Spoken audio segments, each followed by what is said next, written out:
बिस्मिल्लाहिर्रहमानिर्रहीम, अस्सलाम वालेकुम। बाखबर सवेरा में खुश आमदेद। Good morning to you all. मैं सदफ अब्दुल जब्बार, मेरे साथ हैं साइम खान।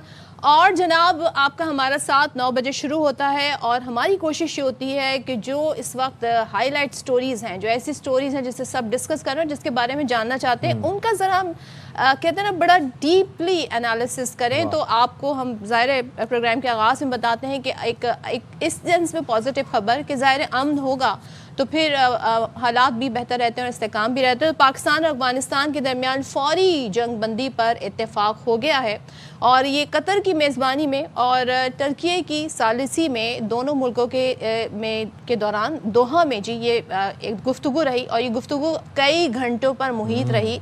यानी कि बताया जा रहा है कि तकरीबन 13 घंटे मुज़ाकरात हुए और बहुत सारे मामलात इसमें डिस्कस हुए।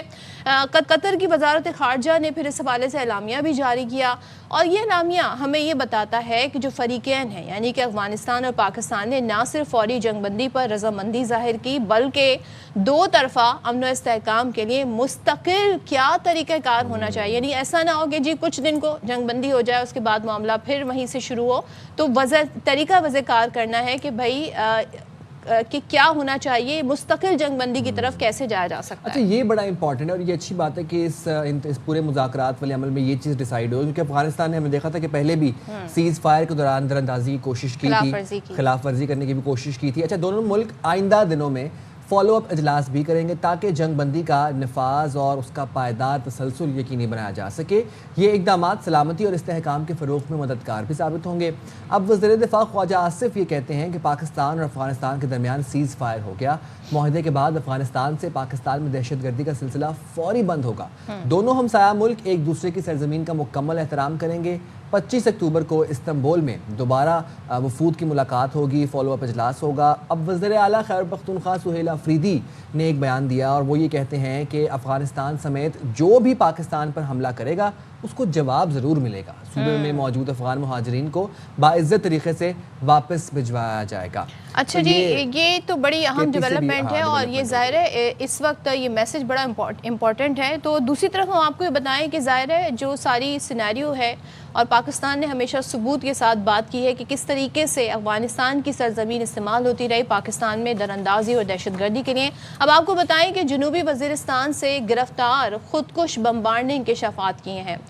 अफ़गान तालिबान और फितना खवारिज का गठजोड़ एक तरीके से फिर बेनकाब हुआ है क्योंकि जो इंकशाफात हैं वो हमें यही बता रहे हैं। गिरफ्तार खुदकुश बमबार नेमतुल्लाह ने बताया कि हम 40 अफराद खोस्त में इकट्ठे हुए और बरास्ता चीवार पाकिस्तान में दाखिल हुए और जनूबी वज़ीरिस्तान गए जहां पर ये तालिबान का मरकज़। अब ये पूरी डिटेल इस खुदकुश बमबार ने बताई है। फिर कहता है जी कमांडर उमर हमास खुदकुश हमलों की तरबियत देता था और खुदकुश हमले की तरबियत 3 माह के लिए थी। मैंने 1 हफ्ता तरबियत ली और चौकियों और फ़ौज पर खुदकुश हमलों की इसमें तरबियत मुझे दी गई। फिर कहता है जी मदरसे में मौजूद कुछ लोगों ने कहा कि पाकिस्तानी फ़ौज के ख़िलाफ़ जहाद जायज़ है। दौरान ने तरबियत अजान सुनी तो एहसास हुआ पाकिस्तानी फ़ौज भी मुसलमान है, उस पर खुदकुश हमला करना हराम है। सोचे।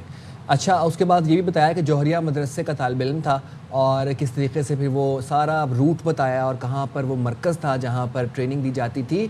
और आप ये देखें कि जब अल्लाह की तरफ से हिदायत आनी हो कि जब अजान सुनी पाकिस्तान वाली साइड से, जब आवाज़ अजान सुनी तो फिर अंदाज़ा हुआ कि नहीं भाई ये तो हमारे मुसलमान भाई हैं, इन पर हमला करना तो हराम है, इन पर खुदकुश हमला करूंगा तो ये तो हराम होगा। तो फिर जो है वो हथियार डाले और सोचिए पाकिस्तान के इस सारे सिनेरियो में ये एक और सबूत है कि किस तरीके से वहाँ पर इस तरीके के तरबियती मराकज़ हैं जहाँ पर खुदकुश बमबार तैयार किए जाते हैं और फिर उन्हें पाकिस्तान भेजने की जी कोशिश भी की जाती है। अब हम इससे पहले बात कर रहे थे जो बहुत इंपॉर्टेंट डेवलपमेंट हुई वो ये कि कतर की सालिसी और तुर्की की सालिसी में, दोहा में बल्कि, और तुर्की की सालिसी में अफगानिस्तान और पाकिस्तान के दरमियान फौरी जंगबंदी पर इत्तेफाक हुआ है। और ये मुज़ाकरात जो हुए इसके एलामिया हमें ये बताता है कि फ़रीक़ैन ने ना सिर्फ जो जंगबंदी पर रज़ामंदी ज़ाहिर की है बल्कि यम जो है मुस्तकिल कैसे रहे इसके हवाले से भी दोनों ने इत्तेफाक किया है। अब इसके इजलास जो हैं फॉलो अप इजलास भी होते रहेंगे, ये वन टाइम सेशन नहीं था। अब आइंदा भी आने वाले दिनों में इसके बाकायदा फॉलो अप इजलास होंगे जिसमें बताया गया जी 25 अक्टूबर को यानी कि इसी اسی مہینے میں دوسرا اجلاس بھی ہونا ہے، اور اس معاہدے کے بعد وزیر دفاع کہتے ہیں ہمارے پاکستان کے وزیر دفاع کہ افغانستان سے پاکستان میں دہشت گردی کا سلسلہ فوری بند ہوگا اور دونوں ہمسایہ ملک ایک دوسرے کی سرزمین کا مکمل احترام کریں گے۔ تو استنبول میں جی ان وفود کی دوبارہ ملاقات ہونی ہے 25 اکتوبر کو، اور اس کے بعد دیکھا جائے گا جی اس کو مزید کیسے آگے بڑھایا جائے۔ ان طرح کے جو مذاکرات اور معاہدے ہوتے ہیں ان کا فالو اپ رکھنا ضروری ہوتا ہے۔ اچھا، یہ جو بھی ہم نے ایک افغان طالبان کی جو ویڈیو دیکھی ہم نے، اس میں آپ نے دیکھا کس طریقے سے اس نے بتایا کہ کیا روٹس تھے، کہاں پر ٹریننگ ہو رہی تھی۔ اچھا، یہ وہ وجہ ہے جس کی وجہ سے افغان طالبان رجیم اطلاعات تک رسائی نہیں دیتی اپنے میسج کو، تاکہ جو اصل حقائق ہیں وہ نہ عوام تک پہنچ سکیں اور جو نیگیٹو پروپیگنڈا ہے اس کو سرایت کیا جا سکے۔ ان کا وہاں پر ایک مشہور ٹی وی چینل ہے شمشاد ٹی وی، اس کو بین کر دیا، اس کی نشریات پر مکمل طور پر پابندی لگا دی۔ کیوں؟ کیونکہ وہ افغان طالبان رجیم کا جھوٹا پروپیگنڈا نہیں دکھا رہے تھے۔ یعنی کہ تصویر کا کوئی دوسرا رخ دکھا رہا ہے، اگر حقائق بتانے کی کوشش کر رہا ہے تو وہ چینل ہی بند کر دیا، اس کی نشریات کو ہی بین کر دیا۔ رنگ سم بیل صدف، یہ پیٹرن ہم نے پہلے کہاں پر دیکھا تھا؟ یہ تو پیٹرن ہم نے، یہ تو اسرائیل کا طریقہ کار ہے، یہ بھارت کا طریقہ کار ہے، اور ہم یہاں پر دیکھ رہے ہیں کہ یہ افغانستان میں بھی ہو رہا ہے۔ اب جب وہاں سے حقائق بتانے شروع ہوئے، ظاہر ہے جس طریقے سے افغانستان کا نقصان بھی ہو رہا تھا وہ بھی رپورٹ کیا جا رہا تھا وہاں سے، تو اس کے بعد جی یہ شمشاد ٹی وی جو ہے اس کو بین کر دیا گیا۔ اب آپ اندازہ لگا سکتے ہیں کہ ایک تو ہم اگر پاکستان کی بات کریں تو پاکستان میں ایکسیس ٹو انفارمیشن کے بہت سارے ذرائع ہیں، آپ سوشل میڈیا کے ذریعے، چینلز کے ذریعے، آپ کو بہت سارے اخبارات کے ذریعے، لیکن افغانستان کے اندر ہم دیکھتے ہیں کوئی اس طرح کا ایسا نیٹ ورک نہیں ہے۔ اس کے باوجود اگر کسی چینل نے جسارت کی کہ وہ ذرا حقائق بتانے کی کوشش کرے تو وہ چینل ہی بین کر دیا۔ تو آپ یہ دیکھیں نا کہ سکے کے دو رخ ہوتے ہیں، تو جب ایک ہی رخ دکھایا جائے گا اپنے میسج کو، اور پھر اصل میں پتہ ہے کیا ہے، اس چیز سے ان کو افغان طالبان رجیم کو مدد ملتی ہے ذہن سازی کرنے میں۔ یہ وہ جو اپنے تربیتی مراکز میں، یہ جو تشکیلوں میں، اپنی یہ جو ٹریننگ کیمپس میں جب لوگوں کو تربیت دیتے ہیں دہشت گردی کی، خود کش حملوں کی، تو وہاں پر پھر اپنا پروپیگنڈا ان کے دماغوں میں سرایت کرنے کے لیے پھر یہ جو ہے نا دوسرا جو پروپیگنڈا، جو دوسری طرف کی جو تصویر ہے اس کو مکمل طور پر بلاک کر دیتے ہیں۔ This very act shows they are so much frustrated. وہ ہر طریقے سے روکنے کی کوشش کر رہے ہیں، اور آج کل جی گلوبلی سب کنیکٹڈ ہیں، انٹرنیٹ کے تھرو لوگوں کو اپنے ملک سے نہیں تو دوسرے ملک سے حقائق جو ہے وہ پہنچنا شروع ہو جاتے ہیں۔ ایکس ایپ کی اگر میں بات کروں تو ظاہر ہے ہم جب حقائق پیش کر رہے تھے، پاکستان انڈیا کا جب مارکا ہو رہا تھا تو انڈینز کو تکلیف یہ ہو رہی تھی کہ کیونکہ ہم تو بات ثبوت کے ساتھ کر رہے تھے، اور ان کا جو یک طرفہ ایک پروپیگنڈا، جھوٹا بیانیہ، جھوٹ کی آپ انتہا چیک کریں کہ وہ یہ کہہ رہے تھے جی ہم نے کراچی پہ قبضہ کر لیا، ہم نے لاہور پہ قبضہ کر لیا، لاہور سے ہمیں پورٹ مل گیا ہے، اور حقائق اس کے بالکل برعکس تھے۔ تو یہ اب عوام کو بے وقوف بنانا اتنا آسان نہیں ہے، لیکن کیا کریں، افغانستان میں ظاہر ایک نیٹ ورکنگ سسٹم نہیں ہے، یہ ساری صورتحال ہے۔ اور لیکن یہاں پر ہم نے پھر ایک اور چیز، اچھا فیلڈ مارشل عاصم منیر صاحب نے سیٹرڈے کو military academy Kakul passing out parade سے خطاب کیا، بڑی کمپریہنسو انہوں نے اسپیچ کی، اس میں انہوں نے 3-4 چیزوں کو ڈسکس کیا۔ سب سے پہلے تو انہوں نے جس طرح سے افغانستان، بھارت اور یہ جو دہشت گردی کا نیکسس ہے اس کے خلاف جو پاک افواج ہمہ وقت پیشہ ورانہ صلاحیتوں کا مظاہرہ کرتے ہیں اس سے لڑ رہی ہیں، اور انہوں نے کہا کہ کسی قسم کی اشتعال انگیزی کی کوشش نہ کرے بھارت، فیصلہ جو جواب ہے وہ فیصلہ کن ہوگا۔ اب بات کر لیتے ہیں جی جو خاص طور پہ جو معاہدہ جنگ بندی والی مذاکرات ہوئے ہیں اس پر بات کر لیتے ہیں۔ بریگیڈیئر ریٹائرڈ مسعود صاحب ہمارے ساتھ ہیں، تھینک یو سو مچ مسعود صاحب جوائن کرنے کے لیے۔ یہ جاننا چاہوں گی قطر کی میزبانی میں اور ترکی کی ثالثی میں یہ مذاکرات ہوئے کئی گھنٹوں پر محیط، اور اس کے بعد اعلامیہ بھی ہمارے سامنے ہے۔ اب ظاہر ہے فوری جنگ بندی پر تو اتفاق ہو گیا اور یہ بڑا خوش آئند ہے، لیکن اس کی سب سے زیادہ ذمہ داری عائد ہوتی ہے افغان عبوری حکومت پر۔ آپ سمجھتے ہیں کہ وہ اس میں پورا اتریں گے، اس عبوری حکومت پر جو ذمہ داری ہے، اتنی بڑی ذمہ داری؟ جی ہاں، دیکھیں بڑا امپورٹنٹ کوشچن ہے، اور یہ بال ہم کہہ سکتے ہیں افغانستان کی کورٹ میں ہے، اور دے انڈرسٹینڈنگ انہوں نے لکھ کے دی ہے۔ اب کوئی زبانی کلامی بات نہیں ہوئی ہے۔ دیکھیں ترکیہ بھی اس میں شامل ہے، قطر بھی شامل ہے، اور وہ بیسکلی یہاں تک یہ ہے کہ وہ مانیٹر کریں گے دونوں ممالک جو ہیں۔ تو انڈرسٹینڈنگ یہ ہے کہ انہوں نے یہ بھی دیا کہ ٹیررسٹ جو ہیں وہ افغان ساحل کو یوز نہیں کریں گے against Pakistan, they will ensure. اب ڈیپینڈ کرتا ہے وہ اس کو کیسے کرتے ہیں۔ پاکستان کے لیے ڈپلومیٹک وکٹری ہے، پاکستان حق پہ تھا، رائٹ سائڈ پہ تھا، सौ चीज़ें अकॉर्डिंगली हुई। अब डिपेंड करता है वो क्या सोचते हैं, क्या वो क्रैक डाउन करते हैं फितना और ख्वारिश में, तो वो एक $1 मिलियन क्वेश्चन है कि वो क्या करें, क्योंकि उनके जो लिंक्स है, नेक्सस है, एलिजियंस है, और एक आपस में जो एक पुराना रिश्ता है, एथनिसिटी वाला रिश्ता है, और there are so many factors जो लिंक करते हैं तमाम चीज़ों को। सो अब उनकी जिम्मेदारी बनती है। फिर ऊपर से ये भी देखें कि इसमें अब इंडिया अब क्या करेगा, that is the big question. और इसमें इंडिया यकीनन इसको स्पॉइल करने की कोशिश करेगा। प्रॉक्सीज तो ऑलरेडी उसके इंडिया के अंदर है, फितना और ख्वारिश भी है, फितना और हिंदुस्तान भी है, और GDI में भी उनके लिंक्स मौजूद हैं। तो यकीनन आप देखेंगे कि कुछ ना कुछ ये कोशिश करेंगे क्रॉस बॉर्डर अटैक्स के लिए। But Pakistan has made one thing very clear, और उसमें इस एग्रीमेंट का हिस्सा है कि Pakistan will not tolerate cross border terrorism originating from Afghanistan, और ये चीज़ उसमें वाज़ेह तौर पर लिखी गई है। तो मेरे ख्याल में फिर दिस इज़ वेरी इंपॉर्टेंट। और अभी इसके बाद भी देखें कि कुछ रेटरिक्स हमने देखा है इनके आ रहे हैं, कभी जो उसने मुल्ला याकूब की तरफ से और इसकी तरफ से। अब उनके पास क्योंकि कंटेंट सब्सटेंस नहीं है, तो दे आर बेसिकली कंटेस्टिंग। और कल उसका एक वीडियो चल रही थी, and he was talking about the so called Durand line, नाम निहार ड्यूरन लाइन। आज तक पाकिस्तान और अफगानिस्तान के दरमियान जितनी बातचीत हुई in the last 78 years, they never raised the issue of this officially this so called Durand line, और कोई है भी कोई नहीं, it is a recognized international border है।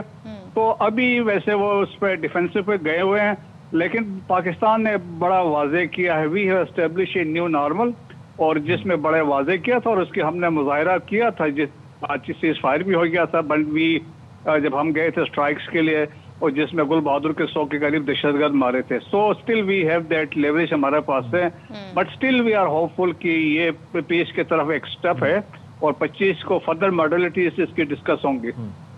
अच्छा मसूद साहब, एक बात बताइएगा, हमने देखा जनूबी वज़ीरिस्तान से गिरफ्तार एक अफ़गान खुदकुश बमबार ने इंकशाफ किया, बताया, वीडियो मंजर आम पर आई कैसे ट्रेनिंग दी जाती थी, कौन से रूट्स थे, कहाँ से वो दाखिल होते थे, कहाँ से वो खारिज होते थे। अच्छा, अफ़गान तालिबान और फितनल ख़वारिज का गठजोड़ एक दफ़ा फिर से बेनकाब हो गया। अब अफ़गान बच्चों को दहशतगर्दी के लिए इस्तेमाल किया जा रहा है तालिबान रजीम की जानिब से, नौजवानों की जहन साजी की जा रही है, ब्रेन वॉश करके बाकायदा खुदकुश बमबार बनाया जा रहा है। ये कितना तशवीशनाक है और ये कितने नाकाबिले तरदीद प्रूफ है? देखिए, इसमें तो कोई शक नहीं है, पाकिस्तान बारहा ये सबूत पेश कर चुका है, इनकी इन्वॉल्वमेंट है। और रिक्रूटमेंट देखिए कि मोस्ट इम्पॉर्टेंट है, जो फितना और ख्वारिज को रिक्रूटमेंट मिल रही है वो अफगानिस्तान से मिल रही है। एसवाइल फाटा से इतनी कोई नहीं है, बस अफगानी जो नेशनल से वो ज्वाइन कर रहे हैं। और अभी अब तक देखें 200+ अफगान नेशनल्स जो दहशतगर्दी में पाकिस्तान में आए थे मारे गए हैं। Out of almost 30 terrorist suicide attacks हैं, तकरीबन 20 के करीब वो अफगान नेशनल्स थे। तो अफगानिस्तान की इन्वॉल्वमेंट बहुत ज़्यादा है। सो देखें कि Afghanistan has become a source of recruitment, और उनको मैन पावर देने के लिए तो वो वाजे हैं। सब पहले भी देखें नेक्सस क्या था, अल-कायदा, फितना और ख्वारिज, अफगान तालिबान, अब भी वही मेंटेन है।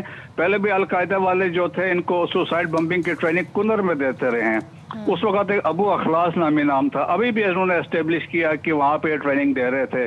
और टारगेट हमेशा जो है वो पाकिस्तान है, जिस तरीके से ब्रेन वॉशिंग की जाती है। लेकिन लोगों में रियलाइजेशन है, और ख़ास तौर पर हमने अभी यहाँ एसवाइल फाटा में भी देखा है, ख़वातीन का इस्तेमाल, बच्चों का इस्तेमाल, जिस तरह मीर अली में बच्चों को और ख़वातीन को टारगेट किया गया है। तो मेरा ख्याल में ये तो एक्सपोज होते जा रहे हैं, और रियलाइजेशन लोगों में भी आ रही है कि इनके अल्टीमेट मकासद क्या हैं।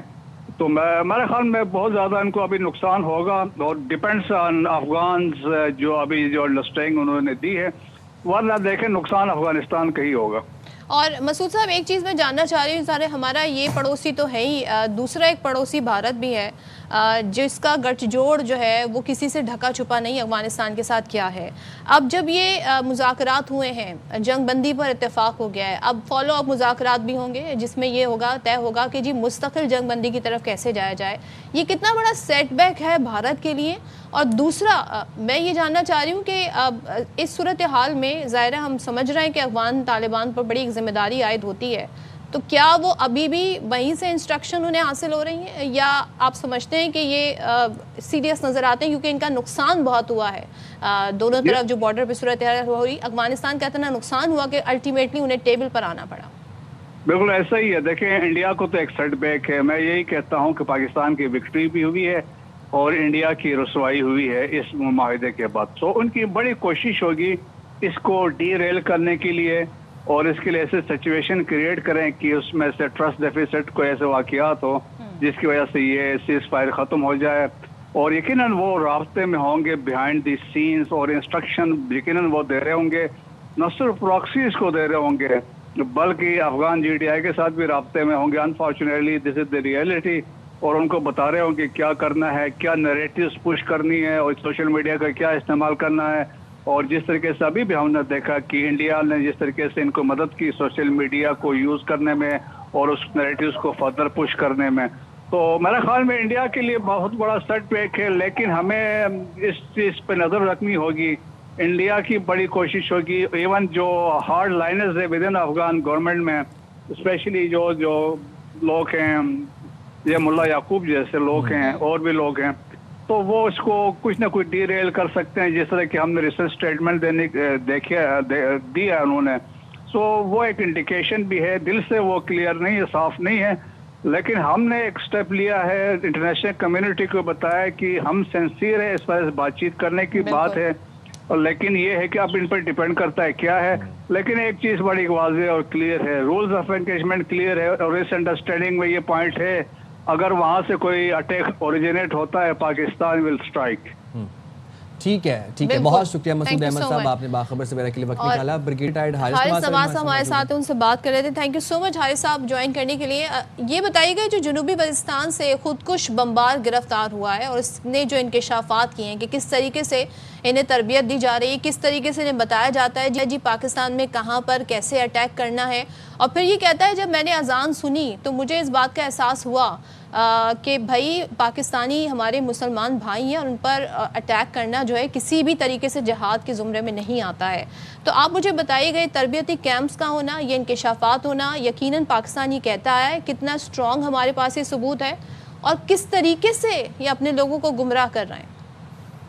دیکھیں صدف, یہی سب سے بڑی بات یہ ہے کہ یہ بہت پلان طریقے سے کر رہے ہیں اور یہ سب بچے ہیں 18 سے 22 سال کے, اور ان کو یہ 3 مہینے کی ٹریننگ دیتے ہیں کہ کس طریقے سے آپ نے جا کے چیک پوسٹ کو اڑانا ہے یا گاڑیوں کو دھماکے سے اڑانا ہے, اور پھر اس کے بعد ان کو یہ برین میں کرتے ہیں کہ پاکستان کے خلاف جہاد جائز ہے اور وہ مسلمان نہیں ہے. یہ کتنی خطرناک بات ہے. اور یہ بچے کے ذہن میں ایک بات آ گئی کہ نہیں وہ بھی مسلمان ہیں, وہ بھی اذان دیتے ہیں, کلمہ حق پڑھتے ہیں, لیکن اکثر بچوں کے ذہن کو, اور یہ 18 سال بھی رو مائنڈ ہوتے ہیں جن کو یہ پلان کر رہے ہیں. اس لیے یہ بہت ہی ضروری ہے کہ اس میں کے پی کے کی گورنمنٹ کو ساتھ ہونا چاہیے.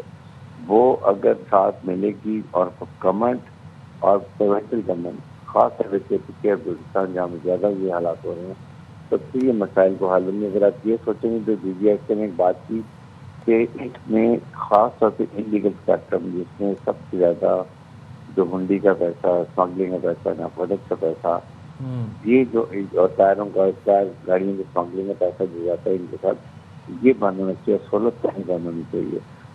اور اس کو جب تک حکومت کی سپورٹ پہ گورنمنٹ کی نہیں یہ کامیاب نہیں ہوگی, کیونکہ انہیں میں لوگ وہ ہیں جو سیاستدان بھی ہیں, بزنس مین بھی ہیں, یہ ساتھ ان کے ساتھ سہولت کری کرتے ہیں, سپورٹ کر رہے ہیں, اور جب بھی آپ ایسے ایکشن شروع کرتے ہیں شور مچانا شروع کر دیتے ہیں. تو اس لحاظ سے اس کو دیکھیں, اور ظاہر ہے کہ یہ پھر افغانستان سے جو کچھ ہو رہا ہے آپ کو پتا ہے یہ دونوں چیزیں اکٹھا کنٹرول کرنے کی ضرورت ہے. اور پاکستان جب ہاتھ سے ایک کنڈیشن یہ بہت اچھا ہے. اب اگر کوئی پاکستان کی طرف اگریشن کرتا ہے انڈیا یا Afghanistan, we are going to take very strictive and strong. یہ جو ڈیسیژن کیا اسی لیے بھی آپ نے دیکھا کہ پاکستان میں آپ نے گل بہادر کے 60-70 لوگ مارے ہیں. بالکل کسی قسم کا ایگریشن نہیں برداشت کیا جائے گا. بہت شکریہ بریگیڈیئر ریٹائرڈ حارث نواز صاحب, آپ نے باخبر سویرا کے لیے نکالا اور پاکستان کا موقف کلیئر ہے. کسی قسم کی جارحیت, کسی قسم کی چھوٹی سی بھی اشتعال انگیزی کرنے کی کوشش کی گئی اگر کابل ہو یا چاہے دلی ہو تو پاکستان کا جواب فیصلہ کن ہوگا. اور دیکھیں نقصان ہوا ہے تو ہی وہ ٹیبل پر آ کر بیٹھے ہیں, ورنہ تو آپ نے ان کے دعوے انڈیا میں بیٹھ کر سنے تھے کہ ہم نے جی نیٹو کو اور امریکہ کو اور رشیا کو پتہ نہیں کیا کیا ہم کر دیا. یہ کہتے ہیں نا امیجنری جو ان کی ساری صورتحال تھی. اچھا جی, ہم جب بات کریں انٹرنیشنل ایشوز کی تو کچھ خبریں ایسی ہوتی ہیں نہ چاہتے ہوئے بھی جو آپ ان کی طرف دیکھنے لگتے ہیں بھئی کہ کیا ہے. لائک امریکہ میں جی جس طریقے سے ڈونلڈ ٹرمپ آئے ہیں اور جس طریقے سے ایک تو سب سے پہلے وہ جو وائٹ ہاؤس کی ترجمان ہے, کوئی ان کو تمیز تہذیب سکھا دے کہ کیسے صحافیوں سے بات کرنی, تو وہ ایک الگ ایشو ہے.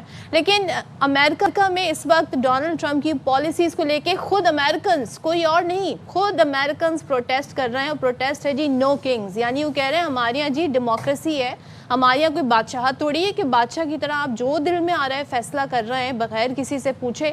تو نو کنگ جو پروٹیسٹ ہے, آپ کو ڈونلڈ ٹرمپ کی نیچر تو پتہ ہی ہے, ان کے خلاف کوئی بات کرے اور وہ بھی پروٹیسٹ کرے اور وہ بھی ان کی پبلک کرے تو ان کو تو بہت غصہ آتا ہے. اور اس غصے کا اظہار انہوں نے کس طرح کیا, انہوں نے اظہار کیسے کیا, ذرا آپ لوگ پہلے دیکھیں پھر ہم ذرا اس پہ تبصرہ کرتے ہیں کہ اظہار کیسے کیا. بھائی دیکھیں پہلے تو وہ کنگ بن گئے, ٹھیک ہے کہ وہ کنگ ہیں, انہوں نے لوگوں کو, اس کے بعد انہوں نے جی جہاز سے کچرے کی بارش کی انہوں نے مظاہرین کچرا to be honest it looks like something else but I don't want to say ہم اس کو مینشن نہیں, بٹ یہ کیا ہے, یہ انہوں نے اے آئی جنریٹڈ ویڈیو پوسٹ کی ہے, لٹرلی ڈمپ کیا ہے garbage. American president has posted an AI generated video which is in which he is a king flying a jet and dumping on his own people who were protesting no king.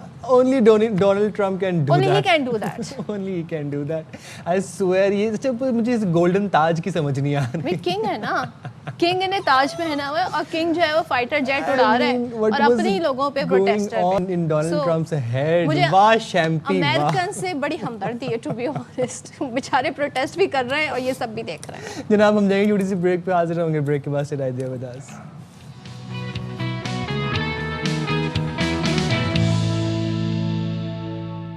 Welcome back جناب.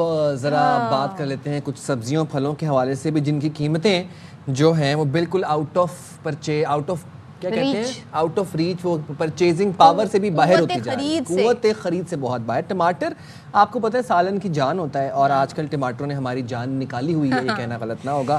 ٹماٹر فی کلو 500 روپے سے زائد کا ہو گیا ہے جناب. لوگوں نے سالن بنانے کے لیے ٹماٹر کی جگہ دہی کا استعمال کرنا شروع کر دیا, which is fair enough. آپ یہ دیکھیں کہ ٹماٹر کے لیے لوگ جو ہیں, اب کیوں آپ جا کے خرید رہے ہیں اتنے مہنگے ٹماٹر, نہیں خریدیں.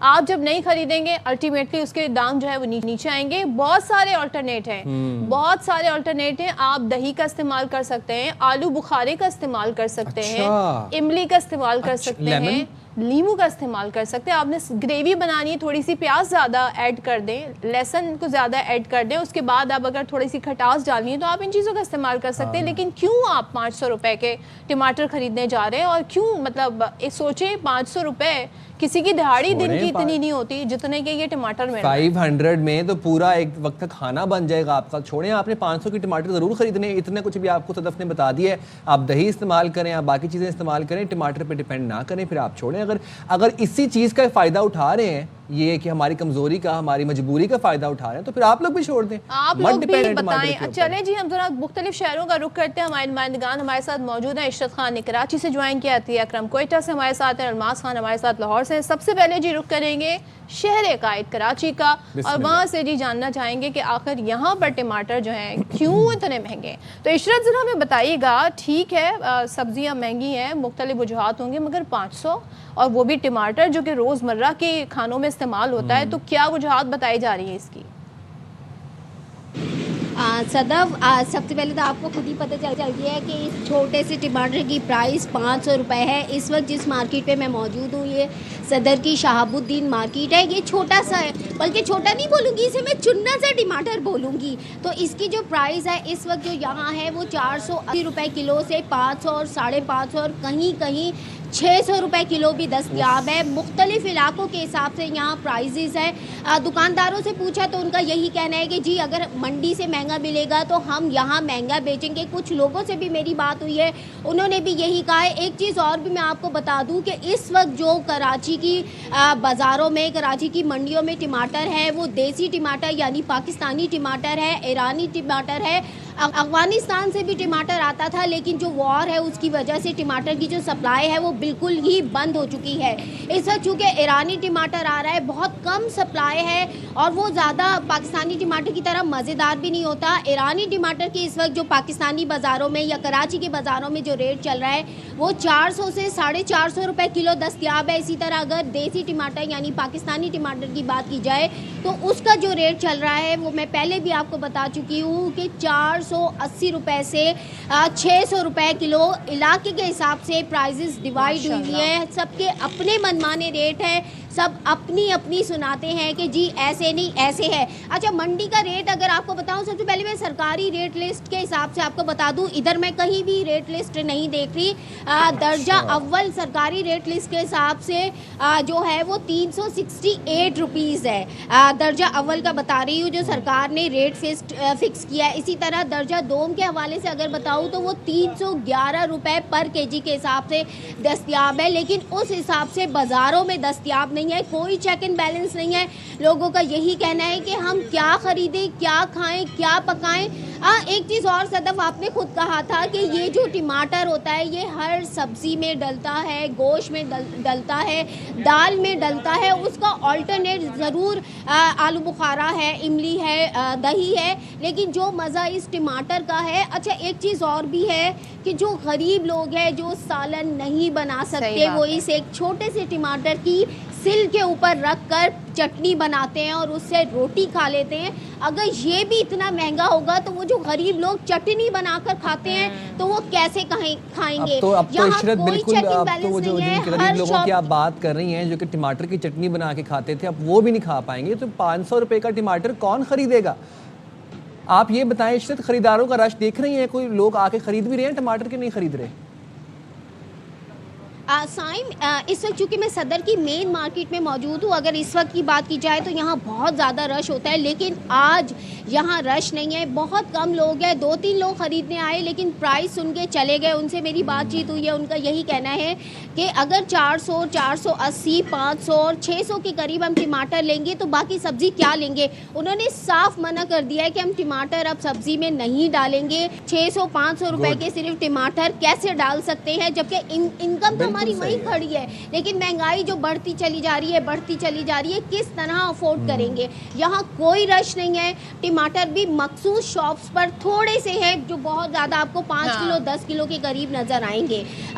यहाँ दुकानदारों से बात की, उनका यही कहना है कि जी मंडी में जब महंगा मिलेगा तो हम यहाँ कैसे खरीदेंगे। और दुकानदार भी बहुत होशियार होते हैं, वो सोचते हैं जी पब्लिक पता चले खरीदे ना खरीदे, और उसके बाद ये जो ज़ाहिर पेरिशेबल आइटम है तो ये ख़राब भी हो सकता है। इशरत साथ ही रहेगा। अब जनाब, बड़ी एक खेप टमाटर की क्वेटा से भी आती है, तो क्या वजूहात हैं, क्या वो खेप नहीं आई है, या क्वेटा में कितने महंगे हैं, ये जान लेते हैं। अतिया अकर हमारे साथ हैं। अतिया, ज़रा बताइए वहाँ पर टमाटरों के क्या रेट हैं? जी बिल्कुल सदफ़, अगर हम टमाटर की बात करें तो टमाटर की कीमत में इस्तेहकाम नहीं आ सका। ईरान से आने वाले टमाटर भी बहुत कम मिकदार में आए हैं। उसका रीज़न ये है कि जो बलूचिस्तान का टमाटर है वो अंदरूनी पाकिस्तान जो है वो भिजवाया जाता है। और इस दफ़ा जो है बहुत सी लोगों से जब हमने बात की तो उनका कहना ये था कि सैलाबी सूरत हाल की वजह से भी टमाटर बड़ा कम बलूचिस्तान में काश्त हुआ है, और जो हुआ था वो भी ख़राब हो गया, और जो है बलूचिस्तान का टमाटर भी कम था। फिर ईरान से टमाटर आने के बाद जो है वो थोड़ी बहुत कमी जो है वो पूरी हो जाती थी, लेकिन इस दफ़ा ईरान का टमाटर भी अंदरूनी पाकिस्तान भिजवाया जा रहा है, लेकिन उसके बावजूद जो है वो मांग पूरी नहीं हो पा रही। और दूसरी सबसे बड़ी वजह यह है, शहरी यहाँ पर अगर हम बात कर लें सदफ़, एक परेशान कुन सूरत हाल ये है कि खाने में तो चलें हम दही, आलू बुखारा या इमली, ये सारी चीज़ें इस्तेमाल करके और कुछ ना कुछ गुजारा कर लेंगे, लेकिन ये जितनी महंगाई बढ़ गई है और बलूचिस्तान की जो सूरत हाल, ओवरऑल पाकिस्तान की जो सूरत हाल है, जो निचला तबका है, ग्रास रूट लेवल लोग हैं, मज़दूर और दिहाड़ीदार हैं, वो बेचारे टमाटर के साथ रोटी खा लेते थे। प्याज और टमाटर और हरी मिर्च मिक्स करके उसकी सैलेड बना के उसके साथ रोटी खा लेते थे। मेरी बहुत से लोगों से बात हुई, उनका कहना ये था कि टमाटर इस कदर महंगा हो चुका है कि अब वो फाके करने पे आ गए और पानी के साथ रोटी खाने पे मजबूर है, क्योंकि एक दिहाड़ीदार जो मज़दूर है वो दिन में दिहाड़ी जो लगाता था अब उसकी दिहाड़ी भी नहीं है। और दूसरी जानिब शहरी जो है वो बड़े सरापा एहतजाज है। ख़वातीन तो अपनी जगह परेशान है, लेकिन जो मर्द हजरात हैं यहाँ पर जब उनसे हमारी बात हुई तो वो तकरीबन जो है वो फट पड़े। उनका कहना था ये कि हुकूमत सिर्फ दावों पे दावे कर रहे हैं। अगर हम देखें तो सूरत हाल इस कदर दरगू हो चुकी है कि गरीब बंदा जो है उसको अब फाके की नौबत आ गई है। आटा है तो उसकी कीमत आसमान से बातें कर रही है, सब्ज़ी प्याज जो है उसकी कीमत आसमान से बातें कर रही है। और लोगों का कहना ये था कि हमें अगर हुकूमत को हम वोट देते हैं और जो अरबाब इख्तियार सीट पे आके बैठते हैं उनका काम है कि वो लोगों की ज़रूरियात का ख्याल रखें। इसको स्क्रूटनाइज करना अरबाब इख्तियार का काम है। ज़रा लाहौर का रुख कर लेते हैं, अलमास खान हमारे साथ मौजूद है। अलमास, आप बताएगा जिंदा दिलाने लाहौर को किस रेट पर मिल रहा है टमाटर? साइम, ये तो सबसे पहले मैं अफसोस का इजहार करूँगा कि लाहौर पंजाब का दिल कहलाता है और कैपिटल सिटी भी है पंजाब का, और पाकिस्तान का सबसे ज़रख़ेज़ सूबा पंजाब है, और ये पाकिस्तान हमारा एक ज़रई मुल्क है। वहाँ पे उस सूबे के दिल में यहाँ पे 450 रुपये किलो जब आपको मंडी से मिलेगा तो आप परचून का रेट आप खुद ही अखज़ कर सकते हैं कि परचून में क्या रेट होगा। ये इंतहाई अफसोस की बात है। बाकी रही बात अभी जो आप खुद अपना तज्ज़िया कर रहे थे कि हंडिया में इतने सबसे उसका टमाटर सबसे ज़्यादा उसकी अहमियत है टमाटर की। टमाटर आप ना डालें, अभी आप दही डाल लें। यहाँ पे अभी एक ग्राहक आया मेरे पास, मैंने उसे सुन रहा था ग्राहक को, उसने पूछा टमाटर का रेट क्या है। रेट सुनने के बाद कहता है जी सामने चिकन मिल रहा है, मुर्गी का गोश्त मिल रहा है 432 रुपये और यहाँ पे टमाटर 450 460 रुपये मिल रहा है, तो मैं क्यों ना उसी में दही डाल के बना लूँ। मतलब आप अंदाजा करें भाई मुर्गी के गोश्त से भी महंगा ये टमाटर पैसों में मिल रही है एज कम्पेयर टू टमाटर। लेकिन एक बात बताएं, सरकारी निर्ख क्या है लाहौर में टमाटर के? अब बिल्कुल ये सरकारी निर्ख की भी आपने बात कर दी, ये भी मेरे लिए एक आवाम को बताना इंतहाई ज़रूरी हो गया है। सरकारी निर्ख है 175 रुपये, जबकि होलसेल मंडी जो बादामी बाग लाहौर की सबसे बड़ी मंडी है, सूबे के मुख्तलिफ शहरों से दही इलाकों से यहाँ पे वो सामान आता है। जितना भी पंजाब की बड़े शहर हैं जहाँ पे ज़्यादा काश्तकारी होती है उनका सामान यहाँ पे आता है बादामी बाग मंडी में।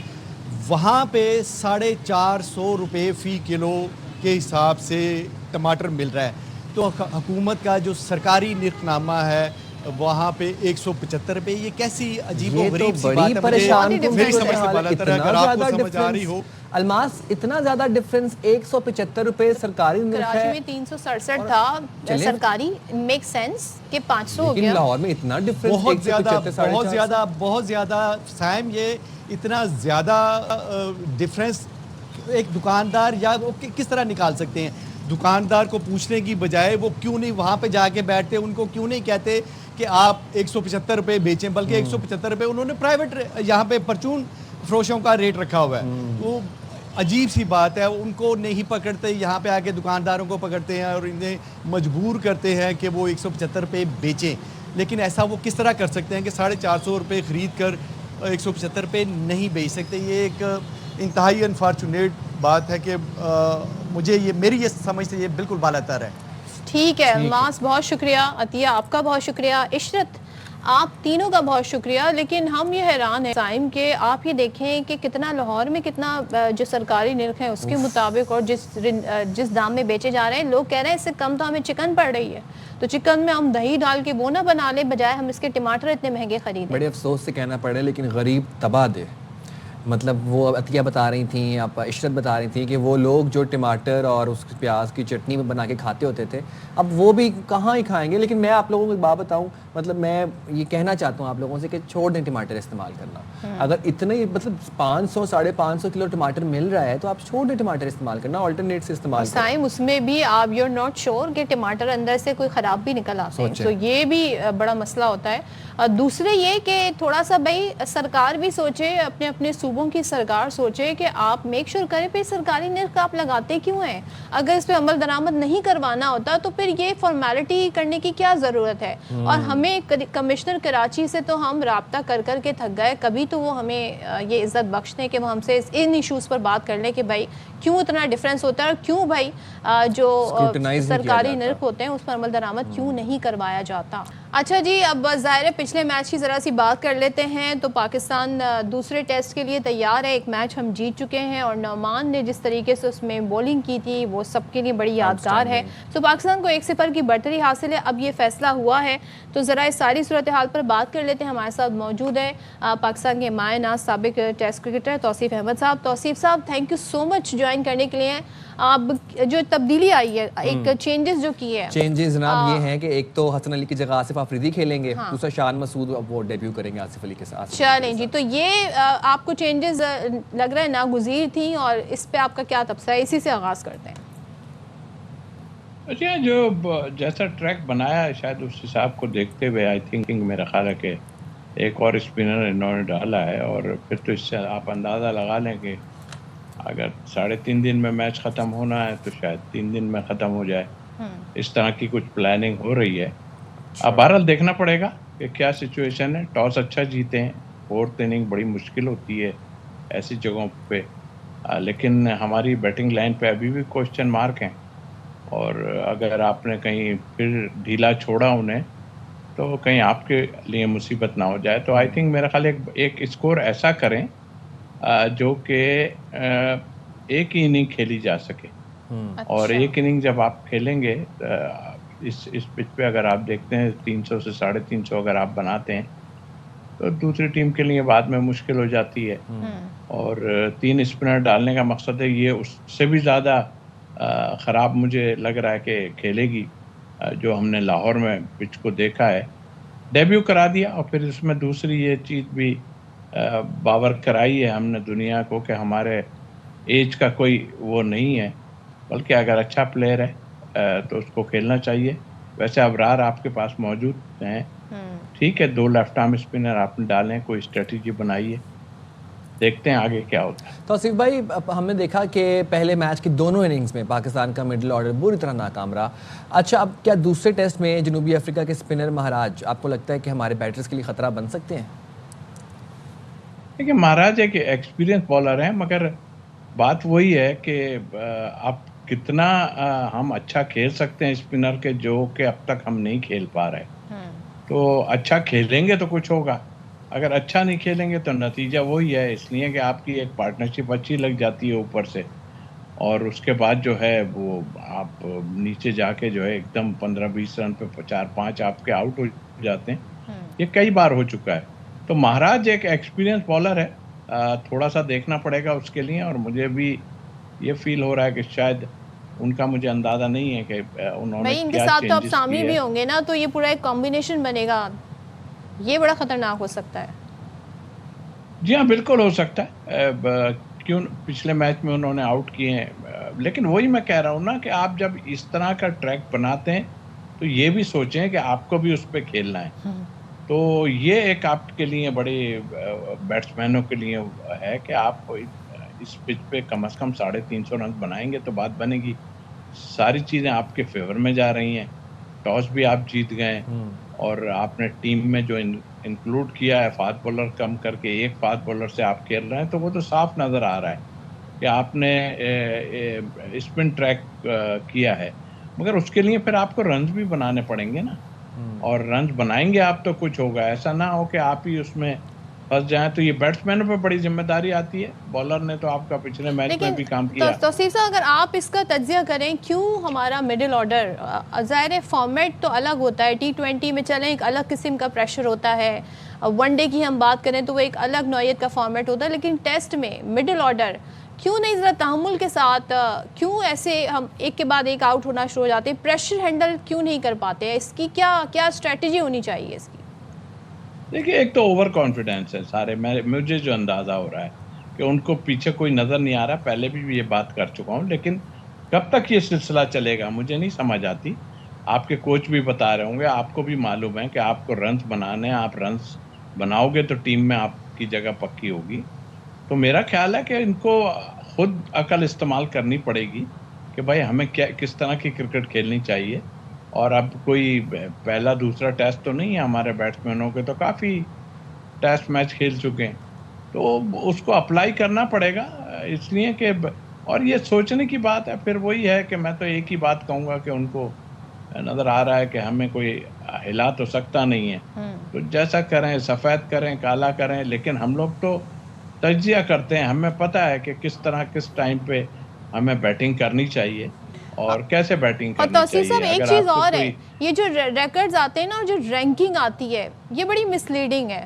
ابھی مائیکل کلارک صاحب کا میں اسٹیٹمنٹ دیکھ رہی تھی, وہ بابر کے حوالے سے کہہ رہے تھے جی وہ میچ وننگ بیٹر ہے اور اس کا اسٹرائک ریٹ کچھ بھی ہو لیکن وہ میچ وننگ. مجھے بتائیں جی لاسٹ ان کی ایسی کون سی پرفارمنس تھی جس سے پاکستان نے میچ جیتا ہو؟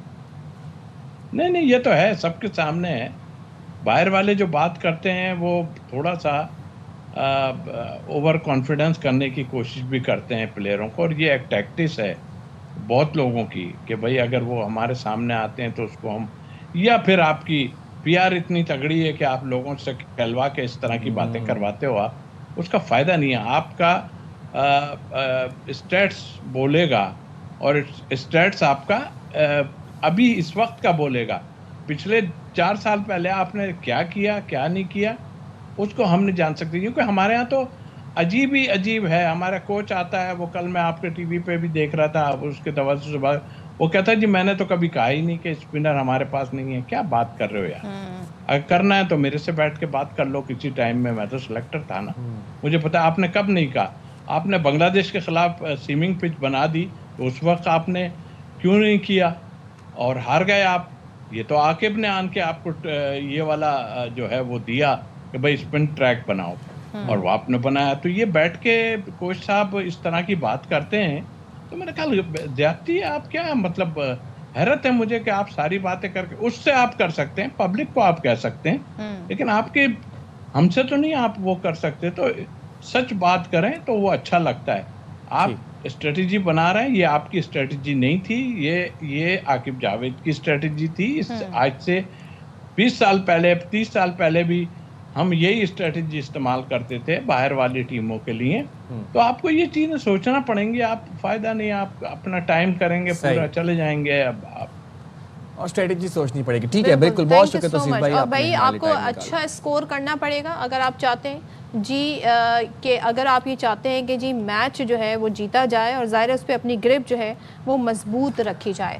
چلیں جی اب بتاتے آگے بڑھتے ہیں. ہاں, ایرو اسپیس میں ہمارے نوجوان بڑی کامیابی حاصل کر رہے ہیں, اور پاکستان میں جی پاکستانی ہیں یہ, اور جن کی بات ابھی سائم کر رہے ہیں کہ ایسے ایرو اسپیس انجینئر ہیں جنہوں نے خلائی سائنس میں شاندار تحقیق کی اور اپنی خدمات سے بین الاقوامی سطح پر پاکستان کا نام روشن کیا. اسد اللہ ان کا نام ہے, اور جناب انجینئر اسد اللہ کو سڈنی میں منعقد ہونے والی انٹرنیشنل ایئر اسپیس کانفرنس میں اعلیٰ ایوارڈ دیا گیا ہے, اور ان کو ایک امتیازی کامیابی جو ہے اس پر سرٹیفکیٹ بھی دیا گیا ہے. تو خلا بازی بالکل, مجھے خلا بازی کرنے کا بہت شوق ہے. اچھا, اس دن تو میں پوچھ رہی تھی والنٹری کوئی جانا چاہ رہا ہے, میں جانا چاہتا ہوں اسپیس پہ, تو آپ نے کہا نہیں میں نے بھی نہیں جانا. وہ پہلی پرواز میں نہیں جانا چاہتا, تھوڑا ذرا وہ ان کا ذرا رننگ ہو جائے, وارم اپ ہو جائے, پھر میں جانا چاہوں گا. میں تھوڑا مجھے ہے ذرا ایکسپلور کر لیں. گفتگو دیتے ہیں. پھر جناب ہمارے ساتھ موجود ہیں اسپیس انجینئر اسد اللہ. بہت شکریہ Asad, and congratulations to you for achieving all the good things. سب سے پہلے تو یہ بتائیں کہ سڈنی ملنے والے اس بڑے اعزاز کے حوالے سے کیا فیل کر رہے ہیں, ہاؤ واز دی جرنی, ہمارے ناظرین کو اس اعزاز کے بارے میں بتائیں. السلام علیکم, thank you so much for having me on your show. First of all میں بتاتا چلوں کہ انٹرنیشنل ایسٹروناٹیکل کانگریس اور اس سے ریلیٹڈ جو چیزیں ہیں اس کا میں تھوڑا سا آپ کو بریف کرتا چلوں. تو انٹرنیشنل ایسٹروناٹیکل کانگریس جو ہے وہ بیسیکلی ایسا ایک پلیٹ فارم ہے جہاں پہ اسپیس سے ریلیٹڈ, ایرو اسپیس سے ریلیٹڈ, اور ایون فزکس وغیرہ سے ریلیٹڈ جو ہے وہاں پہ ڈفرینٹ کمپنی جو ہیں, جیسے کہ جس میں آتی ہے NASA, space x, United kingdom space agency, and also Italian space agency, اور تھرو آؤٹ دا ورلڈ جتنی بھی اسپیس ایجنسیز ہیں وہ وہاں پہ آتی ہیں. وہاں کے ڈفرینٹ انجینئرز, ایسٹروناٹس اور اسپیس ریسرچرز جو ہیں وہ وہاں پہ بلائے جاتے ہیں اپنی ریسرچ پریزنٹ کرنے کے لیے. اور یہ ریسرچ جو ہے وہ ایک پیئر ریویو کے تھرو دیکھی جاتی ہے, اور اس کے بعد ان کو مدعو کیا جاتا ہے. اور اسی طرح سے میں اپنا بتاتا چلوں تو میں نے recently in 1 or 2 years I have been researching with Rolls-Royce and Airbus on different propulsion systems of rockets and spacecraft and even on satellites. تو میں نے ان سب چیزوں کے اوپر ریسرچ کی تھی اور یہ ریسرچ جو ہے وہ میری یونیورسٹی کی طرف سے اور اسی کی طرح آکسفورڈ اور کیمبرج کی طرف سے بھی ریکوگنائز ہوئی تھی اور اسی بیس کے اوپر مجھے انٹرنیشنل ایسٹروناٹیکل کانگریس کے اندر بلایا گیا تھا جہاں پہ میں نے پاکستان اور یونائٹڈ کنگڈم کو ریپرزینٹ کیا تھا اور اس ریسرچ کا مین مقصد یہ تھا کہ ہم جو ہے کس طرح سے آگے سیوٹیبل اور سسٹینیبل انرجی کے تھرو مطلب فردر بیونڈ اسپیس میں ٹریول کر سکتے ہیں.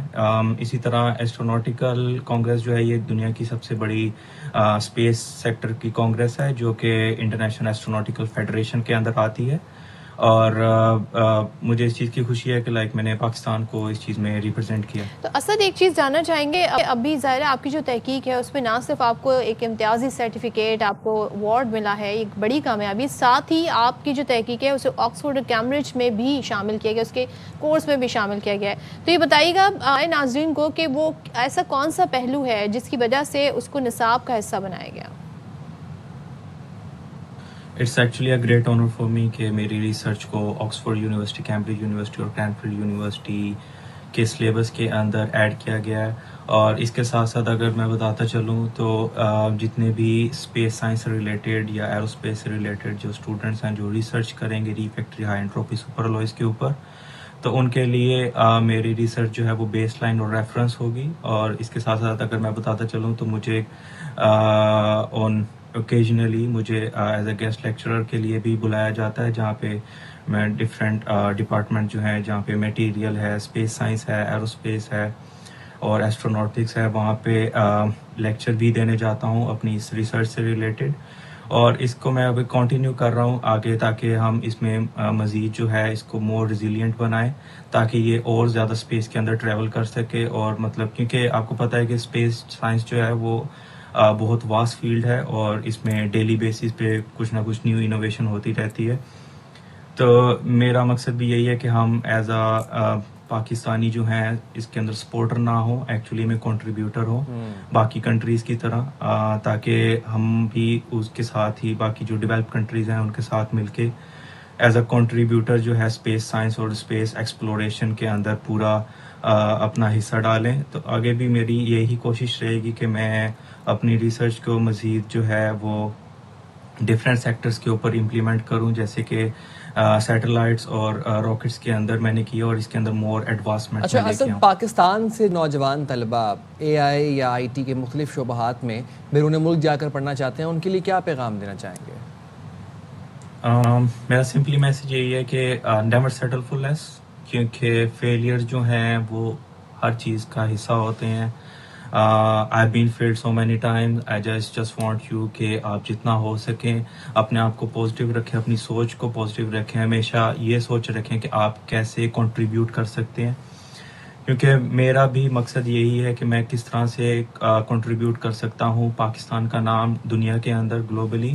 اور اس کے علاوہ یہی کہوں گا کہ جتنا ہو سکے آپ ڈفرینٹ فیلڈز جو ہیں جس میں کوانٹم فزکس ہے, کوانٹم میکینکس ہے, اے آئی ہے یا روبوٹکس ہے, اس کی طرف آئیں, سسٹینیبل انرجی کی طرف آئیں, کیونکہ دنیا کی ایڈوانسمنٹ جو ہے وہ ان ٹاپکس کے اوپر زیادہ ہوتی جا رہی ہے اور آئی تھنک ہم بہت سیکٹرز میں لیگ کر رہے ہیں. تو بیسیکلی ایک نارمل جو ہم پاتھ پہ چل رہے آ رہے ہیں ایجوکیشن سسٹم سے, اس سے نکل کے ایک ایسے ایجوکیشن سسٹم کو لانا ہوگا جہاں پہ ہم تھیوریٹیکلی چیزوں کو ایکچولی میں پریکٹیکل انوائرمنٹ کے اندر امپلیمنٹ کر سکیں. انفارچونیٹلی اسپیس سیکٹر اور کوانٹم والی سائڈ پہ ہم کافی لیگ کر رہے ہیں, وہاں پر آنا بہت ضروری ہے. آپ نے یہ بالکل صحیح کہا. تھینک یو سو مچ اسد, بہت شکریہ آپ کا. اور ظاہر ہے آپ سوچیں ان کی تحقیق کو آکسفورڈ اور کیمبرج کا حصہ بنایا گیا ہے تو یقیناً کتنی انہوں نے کہتے ہیں نا زبردست طریقے سے ساری ایفرٹ کی ہوگی. ہم جائیں گے چھوٹی سی بریک پہ, جناب حاضر ہوں گے بریک کے بعد سے. رائٹ دیا بتاس.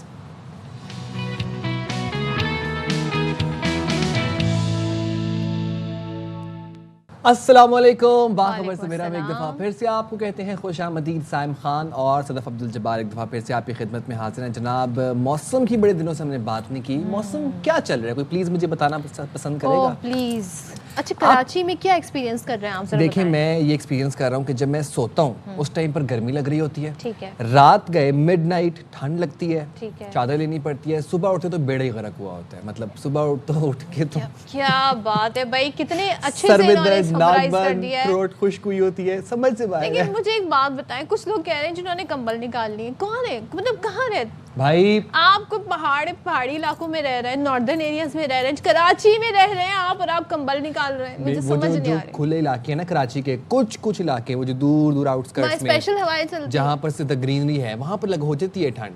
वहाँ पर मेरे काफी जानने वालों ने फूलों वाले कंबल निकाल लिए हैं, जहाँ पर लेस पोल्यूशन है, बड़े बड़े फूलों वाले कंबल, वो होते हैं हमारी फूलों वाले कंबल, हमारी कल्चर पहचान है, क्या बात है। लेकिन यह है कि बाकियतन मौसम जरा है ना बड़ा बेईमान सा हुआ है, इन दैट सेंस कि कभी ठंड है कभी गर्मी है और लोग कंफ्यूज हैं, फैन एसी चलाएं ना चलाएं, तो भाई जो कंबल निकाल रहे हैं वो एसी क्या चला रहे होंगे। हवा में भी डस्ट है, खुनकी है, खुश्की है, कि मौसम के बड़े तेवर हैं। तो ज़रा फिर आपको, अच्छा अब यहाँ पर तो कराची की बात हो गई ना, अब ज़रा अगर हम पंजाब वाली साइड की बात करें तो वहाँ पर इस मौसम में सबसे बड़ा जो मसला है वो है स्मोक का। अब स्मोक के तदारुक के लिए हम देख रहे हैं कि पंजाब हुकूमत बड़े इकदाम कर रही है। लाहौर में फ़िज़ाई आलूदगी ख़तरनाक हद तक बढ़ गई है, स्मोक की औसत शरह जो है वो 200 से तजावुज़ कर गई है। आप देखें कि गुज़िश्ता रोज़ आलमी दर्जा बंदी के मुताबिक ज़्यादा आलूदा शहरों में लाहौर पहले और नई दिल्ली दूसरे नंबर पर था। ये तो कितने सालों से हम देख रहे हैं। बिकॉज अभी फुली हम कह सकते हैं कि फुली तौर पर विंटर सीजन नहीं आया है, और उसमें आप देखें 200 से तजावुज़ करना, इसका मतलब जी खुदा न खास्ता 300 पे गया, जो कि पिछले टाइम भी हो रहा था, तो फिर तो ज़ाहिर मोस्ट डेंजरस कैटेगरी में आ जाता है, और एक तरीके से ये कॉम्पिटिशन बन जाता है नई दिल्ली और लाहौर का।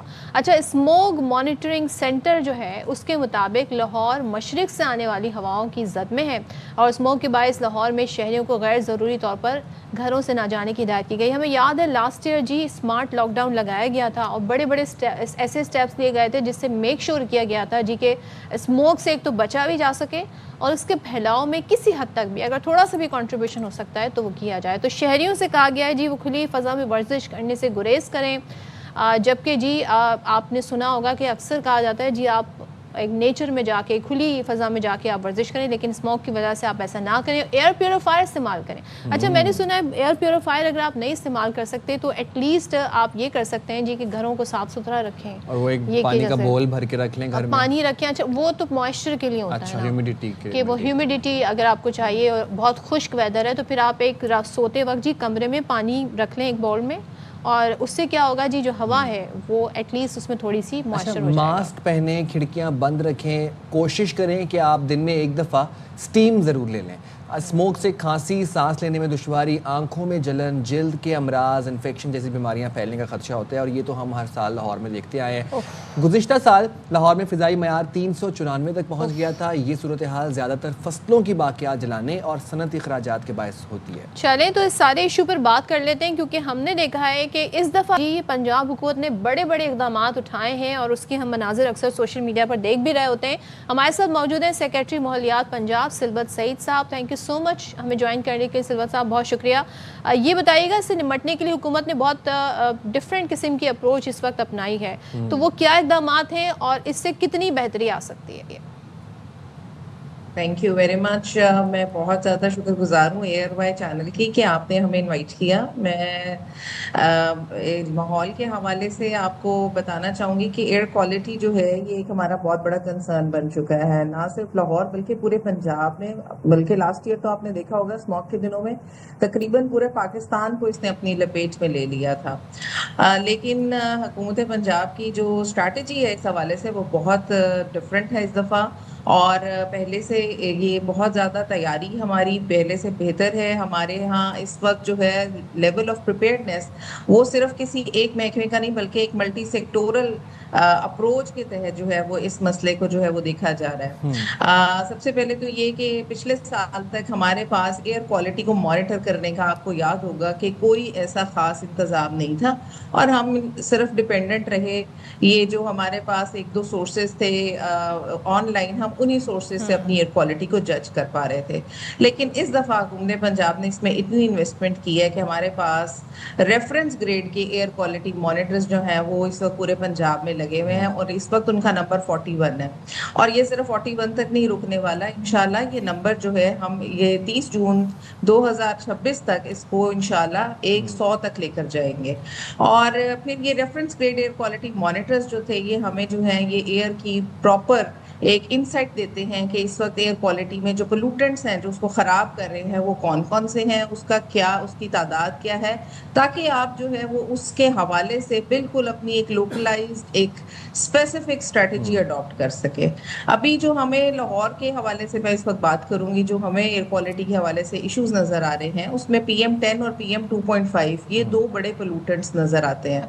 इसकी वजह से हमने जो सारा ऑपरेशन है अपना स्मॉग कंट्रोल का वो इन दो के हवाले से ही पूरा तरतीब दिया हुआ है। आपने अभी देखा होगा लाहौर की सड़कों पर 15 स्मॉग कैनन्स जो हैं वो मशीन वो आपको नज़र आती हैं चलती फिरती हुई और वो तकरीबन 17-18 घंटे इस वक्त ऑपरेशनल हैं, ताकि लाहौर में जहां आपके हॉट स्पॉट्स हैं वहां पर उनको फौरी तौर पर जाकर ऑपरेशनलाइज किया जाए। और ये सिर्फ अकेले नहीं काम कर रही हैं बल्कि इनके साथ बाकी तमाम महकमे जो हैं, मतलब C&W डिपार्टमेंट, हाईवे डिपार्टमेंट, कहीं पर LDA का कोई काम हो रहा है, कंस्ट्रक्शन वर्क है तो उसको जो है वो हम प्रॉपर स्प्रिंकलिंग के साथ। सलमत साहिबा एक बात बताइएगा, ये जो वाटर कैनन्स का आप जिक्र कर रही थी, इन वाटर कैनन्स को मतलब इसका प्रोसेस क्या होता है? इसके अंदर ये जो फ्लूइड होता है ये पानी होता है या इसके अंदर कोई और महलूल भी होता है? एंड सेकेंडली स्मोक के तदारुक के लिए इकदाम तो किए जा रहे हैं, but smoke causing factors elements जो हैं जिस तरह फसलों की बाकियात का जलाना, सनती खराज है, भट्टों का जो धुआं है, उनके खिलाफ भी क्रैकडाउन किया जा रहा है? हाँ जी, बहुत अच्छी बात की आपने। मैं आपसे शेयर करना चाहूँगी। पहली बात तो ये कि जो ये स्मॉग कैनन्स हैं ये पानी से ही बिल्कुल ये मिस्ट जो है मिस्ट की शक्ल में पानी को थ्रो किया जाता है और फिर वो मिस्ट जो है वो ये पोल्यूटेंट्स जो ट्रैप हुए होते हैं हवा के अंदर उनको ये सप्रेस करती है और नीचे वापस लेकर आती है। इसके साथ ही साथ ये सिर्फ हमारा जो है ये एक इंस्ट्रूमेंट था। मैं अभी दूसरी आपको जो स्ट्रेटजी की बात करना चाह रही थी वो है हमारी स्टबल बर्निंग के हवाले से। अच्छा। पिछले साल तक हमारे पास स्टबल को कंट्रोल करने के लिए कोई ऐसा खास जो था वो तरीक़ाकार नहीं था और किसान जो थे उनको मजबूर किया जाता था। हुकूमत जो है वो उनसे ये फोर्स कर रही होती थी कि आप जो है स्टबल बर्न ना करें, लेकिन कोई अल्टरनेटिव भी उनके पास शायद उस तरह मौजूद नहीं था। लेकिन ये पहली दफ़ा है कि आपके जो किसान जो कि पैडी के कल्टीवेटर हैं, जो पैडी यानी राइस कल्टीवेट करते हैं, उनके लिए 5,000 से ज़्यादा तो सिर्फ सुपर सीडर सब्सिडी के ऊपर दिए गए हैं। और ये सब्सिडी कोई कम सब्सिडी नहीं है, 60% से ज़्यादा जो उसकी कीमत है वो हुकूमत पंजाब अदा कर रही है। अच्छा। और 40% जो है वो फार्मर ने अपनी जेब से अदा कर रहा है। तो आपके जब 5,000 सुपर सीडर्स इस वक्त मार्केट के अंदर आपके फील्ड के अंदर मौजूद हैं, तो इस दफ़ा स्टबल बर्निंग के ऊपर भी एक बहुत बड़ी कैंपेन चलाई जा रही है। हाँ। इसके अलावा कबूटा और दूसरी मशीनरी जो है जो कि प्राइवेट सेक्टर के पास है उसको भी इंसेंटिवाइज करके महकमा ज़राअत जो है वो किसानों तक लेके गया है और बेलर्स जो हैं उनको लेके गया है। इसी तरह बायोमास फ्यूल के बहुत से जो है हमारे ऐसे इदारे काम कर रहे थे प्राइवेट सेक्टर में, उनको मोटिवेट करके लेके गए हैं।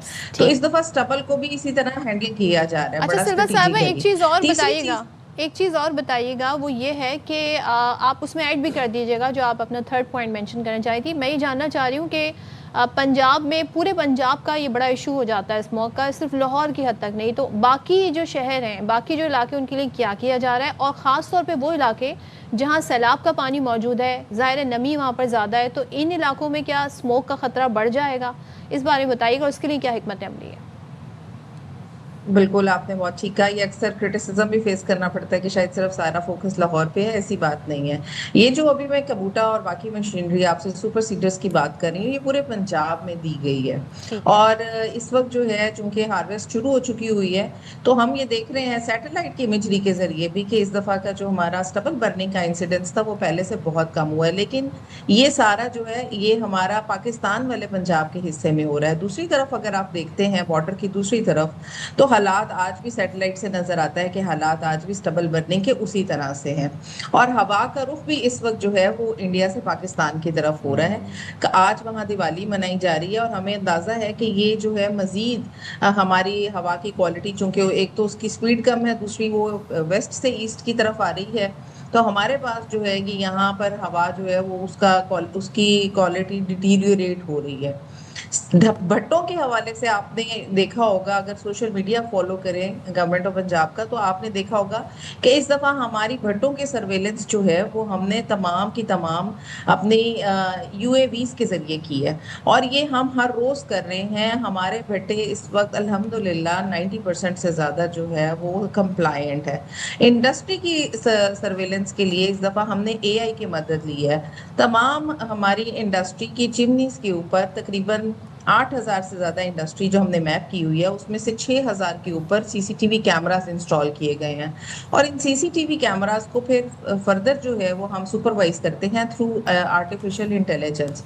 तो ये वाला जो आप स्मॉग सीजन देख रहे हैं, इस स्मॉग की हैंडलिंग जो है it is entirely technologically driven.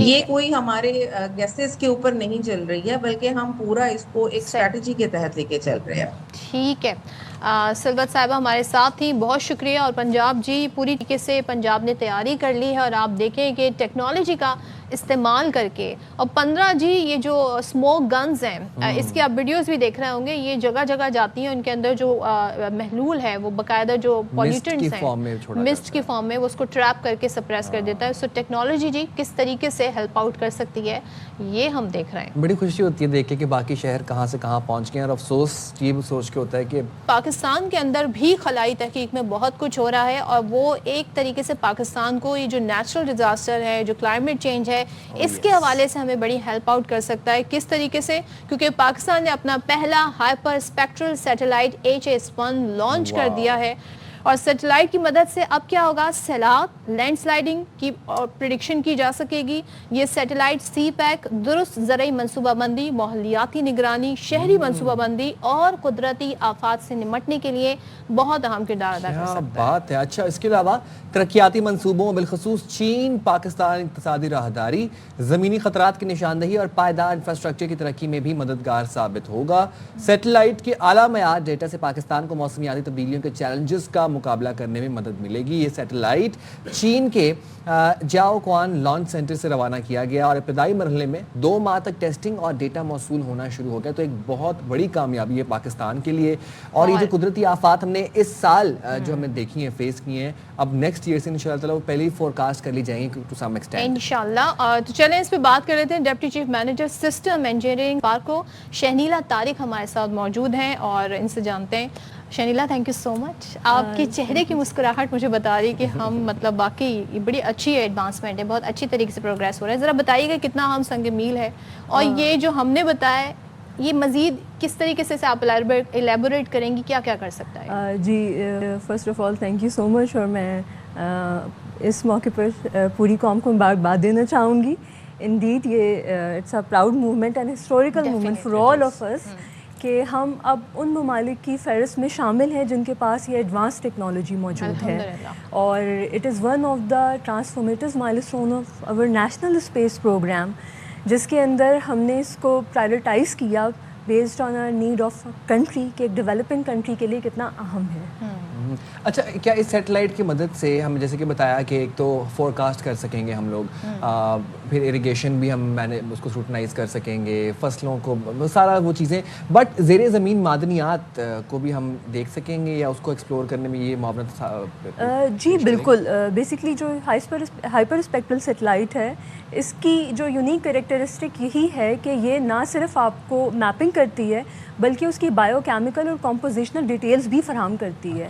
और इन ऑल सेक्टर्स, चाहे वो एग्रीकल्चर हो, प्रिसिशन फार्मिंग हो, इन्वायरमेंटल हेल्थ मॉनिटरिंग है, आपका इकोसिस्टम एंड बायोडाइवर्सिटी हेल्थ को ये प्रोवाइड करती है, पॉल्यूशन हॉट स्पॉट्स को आइडेंटिफाई करेगी, या आपकी ग्रीन हाउस जो गैसेस हैं उनको मॉनिटर कर रही होती है, या आपकी सॉइल की जो मॉइस्चर लेवल है उसको आइडेंटिफाई करती है।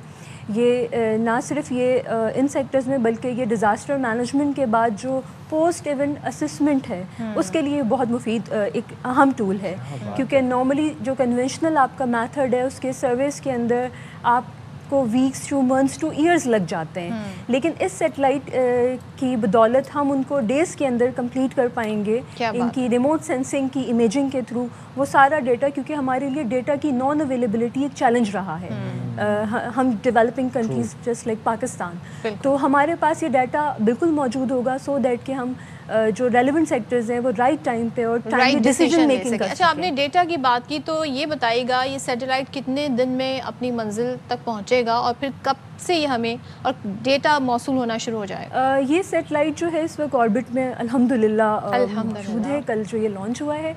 अब नॉर्मली ये होता है कि जब आप रॉकेट के थ्रू इसको लॉन्च करते हैं तो लॉन्च लोड्स और वाइब्रेशंस होती हैं, तो आफ्टर लॉन्च इसकी सैटेलाइट की ऑर्बिट में स्टेबिलिटी के लिए हम डिफरेंट इसकी इन ऑर्बिट हेल्थ टेस्टिंग करते हैं, इसकी कैलिब्रेशन करते हैं, जिसके लिए हमें 2 to 3 months एटलीस्ट चाहिए होते हैं टू बिकम इट्स ऑपरेशनल। तो बेसिकली कैलिब्रेशन में हम ये चीज़ देखते हैं कि लोगों को ये होगा कि जी क्यों इतना टाइम लगता है। कैलिब्रेशन में 2-3 पैरामीटर्स होते हैं। जब आप रिमोटली किसी सरफेस को सेंस करते हैं तो उसके लिए आपकी जो लोकेशन को वो सेंस कर रहा होता है, उसके जो कलर्स को वो सेंस कर रहा होता है, उसकी जो ब्राइटनेस को करता है, तो उनकी सर्टन रेफरेंसेस होते हैं। तो उन रेफरेंसेस से डेविएशन हम मिनिमाइज़ करते हैं, उसकी प्रॉपर फंक्शनल हेल्थ टेस्टिंग करते हैं, देन उसके बाद ये सेटेलाइट जो है वो प्रॉपर आपको इमेजेस दे रहा है। अच्छा, अभी हम स्मोक की बात कर रहे थे। जी, स्मोक के तदारुक में ये मुआवन साबित हो सकती है? जी बिल्कुल। डिफरेंट सेटेलाइट्स होते हैं, उनके डिफरेंट रोल होते हैं, प्राइमरी सेकेंडरी कॉम्प्लीमेंट्री कह लें। ये जो सेटेलाइट है बेसिकली ये जो आपकी इन्वायरमेंटल हेल्थ मॉनिटरिंग बेसिकली ये उसकी आपको इंसाइट्स प्रोवाइड करता है। तो इसके अंदर जिस तरह से मैंने पहले भी बताया कि आपकी पोल्यूशन इनसाइट्स है, ग्रीन हाउस गैसेज हैं, स्मोक है, ये सारी चीज़ें वो डिटेल्स हैं जो कि इससे पहले जो हमारी रिमोट सेंसिंग सेटेलाइट की फ्लीट है तो उसके साथ ये कॉम्प्लीमेंट्री जो है वो वैल्यू एडिशन करेगा और ये सारी डिटेल्स हमें। अच्छा, एक चीज़ शनीला मैं जानना चाह रही हूँ कि ये तो चले स्मॉग कहाँ पर है, कहाँ पॉल्यूशन है, ये उसको मैपिंग करेगा और फिर वो इमेजेस और सारी चीज़ें डेटा मौसूल होगा। जी जी। ये जो फोरकास्ट कहा जा रहा है, जैसे अभी हालिया पाकिस्तान में पंजाब की तारीख का बदतरीन सैलाब आया, तो क्या ये वो फोरकास्ट कर सकता है? उसकी शिद्दत के हवाले से कोई डेटा मिल सकता है? जी बिल्कुल। जो ये फ्लड आया उसके बाद जो एक अहम चीज़ होती है आपकी पोस्ट इवेंट असेसमेंट होती है। उस असेसमेंट में आप जो है वो हाई रिस्क जोन्स को आइडेंटिफाई कर लेते हैं। तो ये सेटेलाइट हमें उस चीज़ के लिए बड़ी मामूल साबित होगी। और इसके अलावा जो फ्लड के बाद जो वाटर टर्बिडिटी है, इसमें सॉइल कंटेनमेंट है, ये सारी चीज़ों को सॉइल आपकी डिग्रेडेशन की रिकवरी का प्लान क्या होगा, जो उसके हाई रिस्क जोन्स हैं और नेक्स्ट टाइम के लिए आपको उसमें जो है वो अलर्ट्स दे रही होती है। आपकी जो शोर लाइन है वो रिट्रीट उसने कितना किया, आपकी जो कोस्टल लाइन इरोजन है ये बिल्कुल इसको करती है, प्लस आपकी जो स्ट्रेस आता है क्रॉप वेजिटेशन के अंदर, वाटर लॉगिंग बिफोर फ्लड, तो ये सारी चीज़ें बिल्कुल ये सेटेलाइट हमें मदद करेगा, डाटा अहम डाटा प्रोवाइड करेगा सो दैट के रेलिवेंट सेक्टर्स इसकी असेसमेंट करें और जो करेक्टिव एक्शंस हैं वो प्रोएक्टिवली लें। कितना टाइम लगा इस सैटेलाइट की बराहिल तय होने में, तैयारी में? टेस्टिंग में कितना टाइम? देखिए इसके डिफरेंट स्टेजेस होते हैं। 2.5 years हमें लगे इस चीज़ के अंदर। इसके डिफरेंट एज पर स्टैंडर्ड जो प्रैक्टिसेस में लगे कि ये स्टार्ट होता है कंसेप्चुलाइज करने से, फिर उसकी जो है वो प्रिलिमिनरी डिज़ाइन उसका होता है, फिर उसका डिटेल डिज़ाइन की तरफ जाते हैं, फिर डेवलपमेंट स्टेज आता है, फिर उसकी जो है वो इंटीग्रेशन और टेस्टिंग का स्टेज आता है।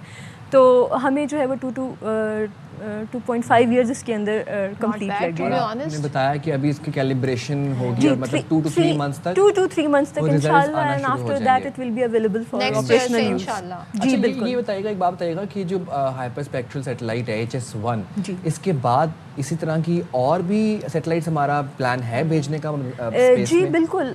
रिमोट सेंसिंग फ्लीट के अंदर ये 3rd सैटेलाइट है जो इस ईयर हमने इसको लॉन्च किया है और इंशाल्लाह नेक्स्ट ईयर भी हमारे पास जो है वो 2 more सैटेलाइट्स हैं टू गो।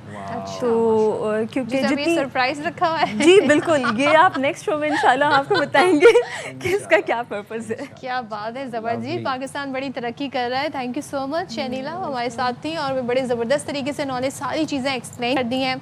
आपको बस कुछ 2 महीने और वेट करना होगा, उसके बाद ये सैटेलाइट फुली फंक्शनल हो जाएगा और डेटा मौसूल होना शुरू हो जाएगा। That's how develop countries use technology. तो पाकिस्तान भी अब उन्हीं तरीके से आगे बढ़ रहा है। स्मोक गन्स देख लें, फिर सैटेलाइट में जी आपको पहले से पता चल जाएगा जी कि कैसे कहाँ पे क्या मदद करनी है। जाएंगे छोटी सी ब्रेक पे, हाजिर होंगे ब्रेक के बाद। से राइट बतास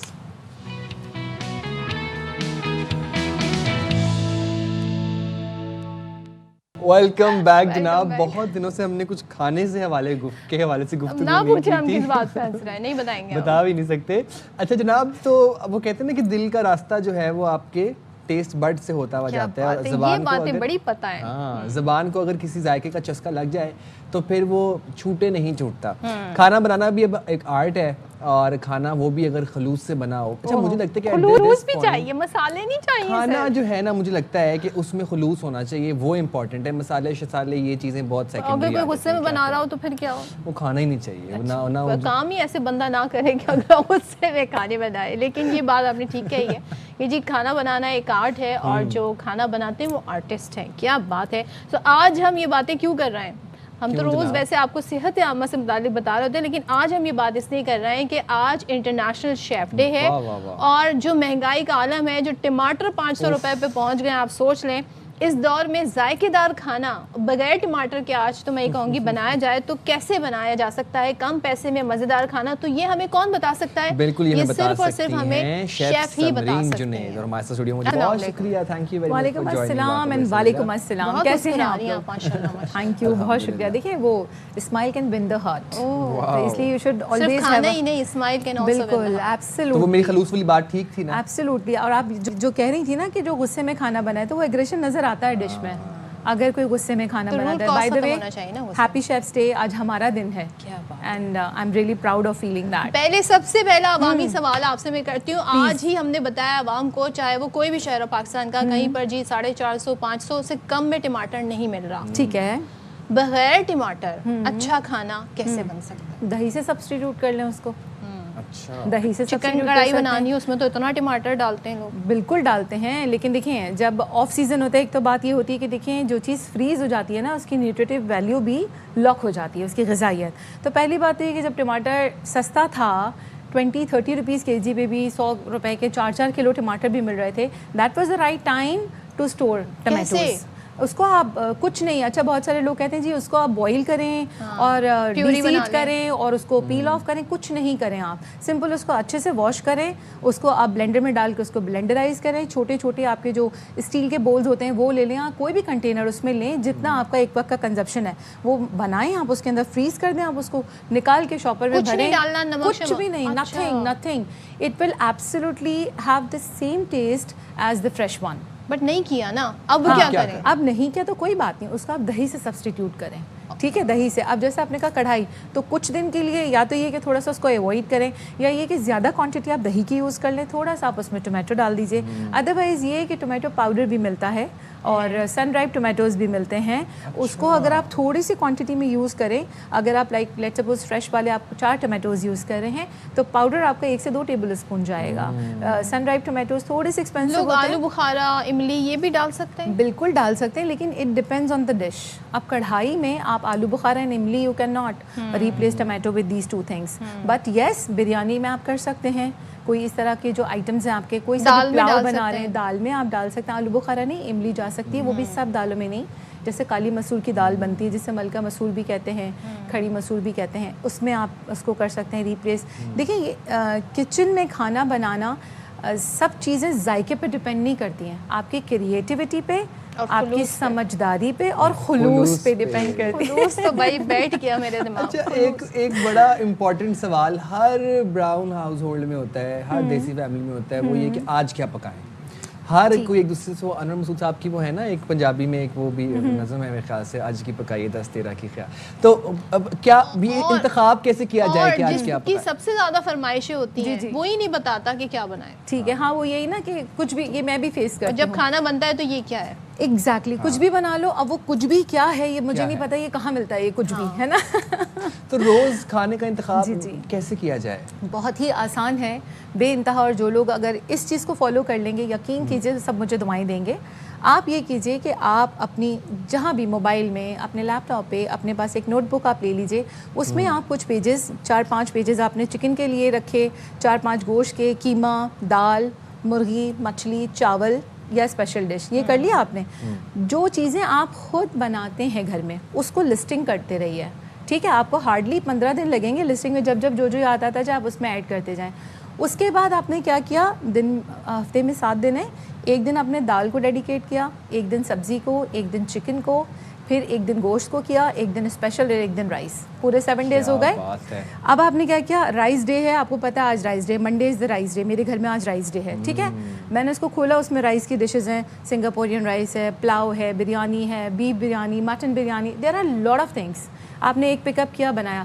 یقین کریں اس ڈش کی باری آپ کے گھر میں, آپ کتنے ہی کم کھانے بنانے والے کیوں نہ ہو, 3 مہینے سے پہلے وہ ڈش ریپیٹ نہیں ہوگی آپ کے گھر میں. لیکن ماشاءاللہ آپ تو شیف ہیں نا, you can make variety of foods. میں نے آپ سے یہی کہا کہ جو نارمل لوگ ہیں نا, دیکھیں آپ سے میں نے نئے چٹخارے بھی چاہیے ہوتے ہیں, نئے ڈشز بھی چاہیے ہوتی ہیں, اس کا کیا کریں؟ اس کے لیے آپ یہ کریں, ایک دن مخصوص کریں اپنے گھر میں, سیٹرڈے یا سنڈے جس دن فارغ ٹائم ہوتا ہے. اب باہر کھانے جا کے تو کوئی بھی دن ایز پر یور کنوینئنس آپ اس کو فکس کر سکتے ہیں. گڈ ون ویسے. ہاں, ویکینڈ نہ لیں, ویک ڈیز لے لیں, جس دن آپ کو لگتا ہے آپ کے گھر کے میلز آپ کی غلطی کو بیئر کر پائیں گے, ٹھیک ہے, اس دن آپ ٹرائی کریں نئی ڈش.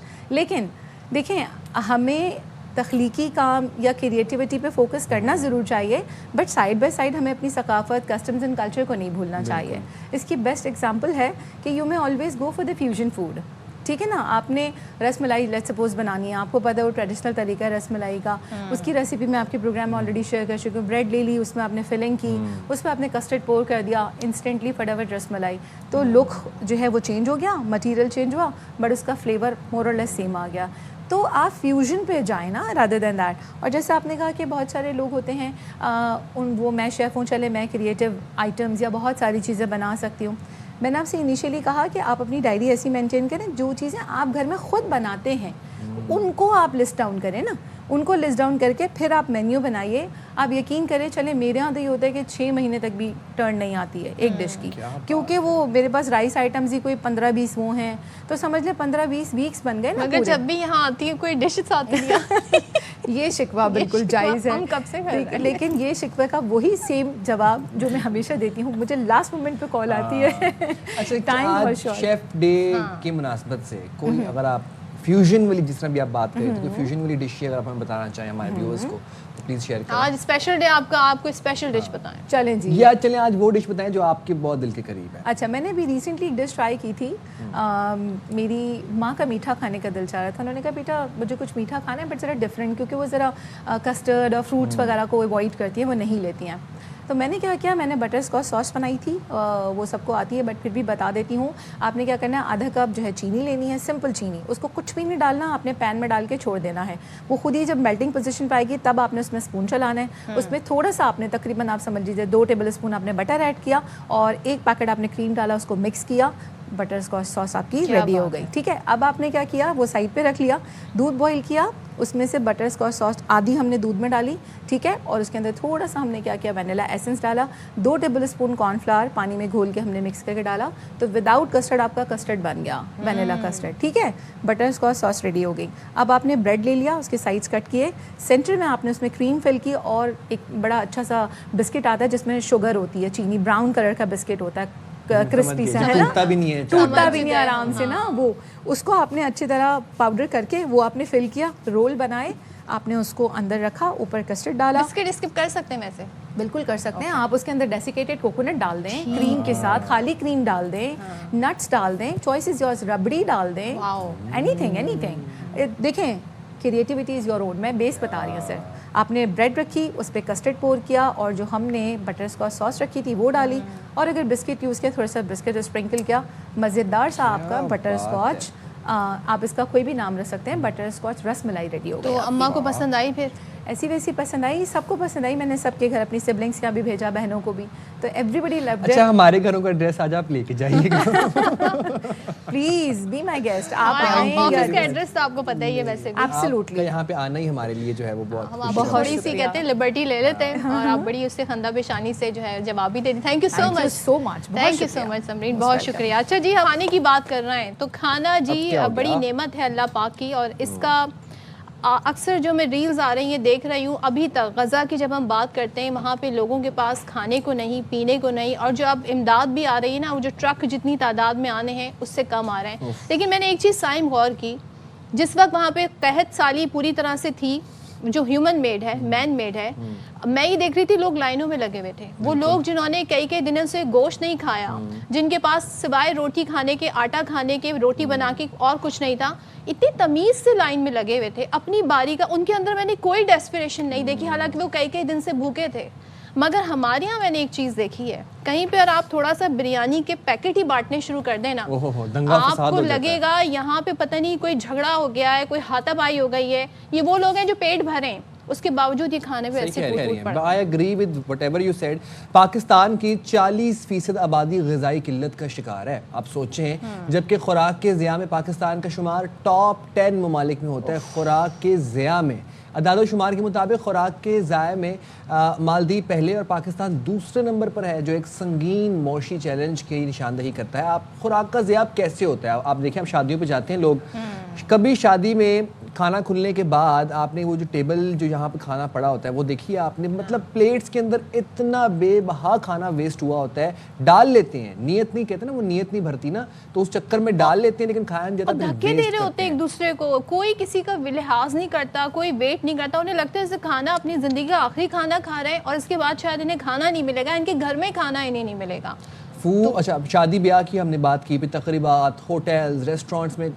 अच्छा, रेस्टोरेंट्स में भी अभी मैंने ये एक कल्चर देखा है कि हालांकि आप अपने पैसे खर्च करके खाना खा रहे हो, लेकिन फिर भी खाना छोड़ना कोई फैशन की बात नहीं है, कोई बड़ा कमाल नहीं है कि खाना छोड़ दिया या ड्रिंक छोड़ दिया। इसका खाने का हिसाब होना है, और ये खाना जो है ये आपकी प्लेट टेबल पे आते आते ये एक मेहनत होती है, आपकी अपनी मेहनत के पैसे हलाल की कमाई है, क्यों इसको ऐसे वेस्ट करते हैं? ये नेमत है, वही बात जिसका इस तरह ज़िया जो है बहुत बुरा है। और दूसरी बात ये कि ना सिर्फ आपने होटल रेस्टोरेंट की बात की या लोगों के रवैयों की बात की, पैदावारी जो मराहिल है इसमें भी जब अजनास की कटाई होती है, इसकी जो तरसील होती है, उसमें भी बताया जा रहा है रिपोर्ट के मुताबिक तकरीबन 13% खुराक ज़ाया हो जाती है। अब माहिरीन ये कहते हैं जी कि recycling, supply chain, communication system को बेहतर अगर किया जाए तो हम इस चीज़ पर काबू पा सकते हैं और हमारी जो इतने फीसद जिनकी ग़िज़ाई ज़रूरियात पूरी नहीं हो सकती उनकी हम मदद कर सकते हैं। अच्छा, और ये चीज़ ना आप बच्चों की तरबियत में शामिल होनी चाहिए। वो जो बच्चे नहीं होते, वो जो मामा बस कर दिया है तो वो फिर अम्मी आके प्लेट उठा के ले जाती हैं, ये अगर उसी टाइम पर ही बच्चों को सिखाया जाए ना ये बात कि बेटा प्लेट आपने अपनी खाना फूड को आपने वेस्ट नहीं करना, खाने को फिनिश करना है आपने, और उतना तो फिर ही बड़े होके उतना डालें जितना खाना है, जितनी आपकी भूख है बाद में और निकाल लीजिएगा, कोई इसमें मसला नहीं है। और थोड़ा सा हम अपने कहते हैं ना सोसाइटी में अपना बिहेवियर भी बेहतर करें। खाना जब खुलता है और जो हमारे रवैये होते हैं पढ़े लिखे लोगों के, खुदारा ज़रा इस पर कंसिडर कीजिए आप। जाएंगे छोटी सी ब्रेक पे, हाजिर होंगे ब्रेक के बाद, फिर आते हैं वो 10।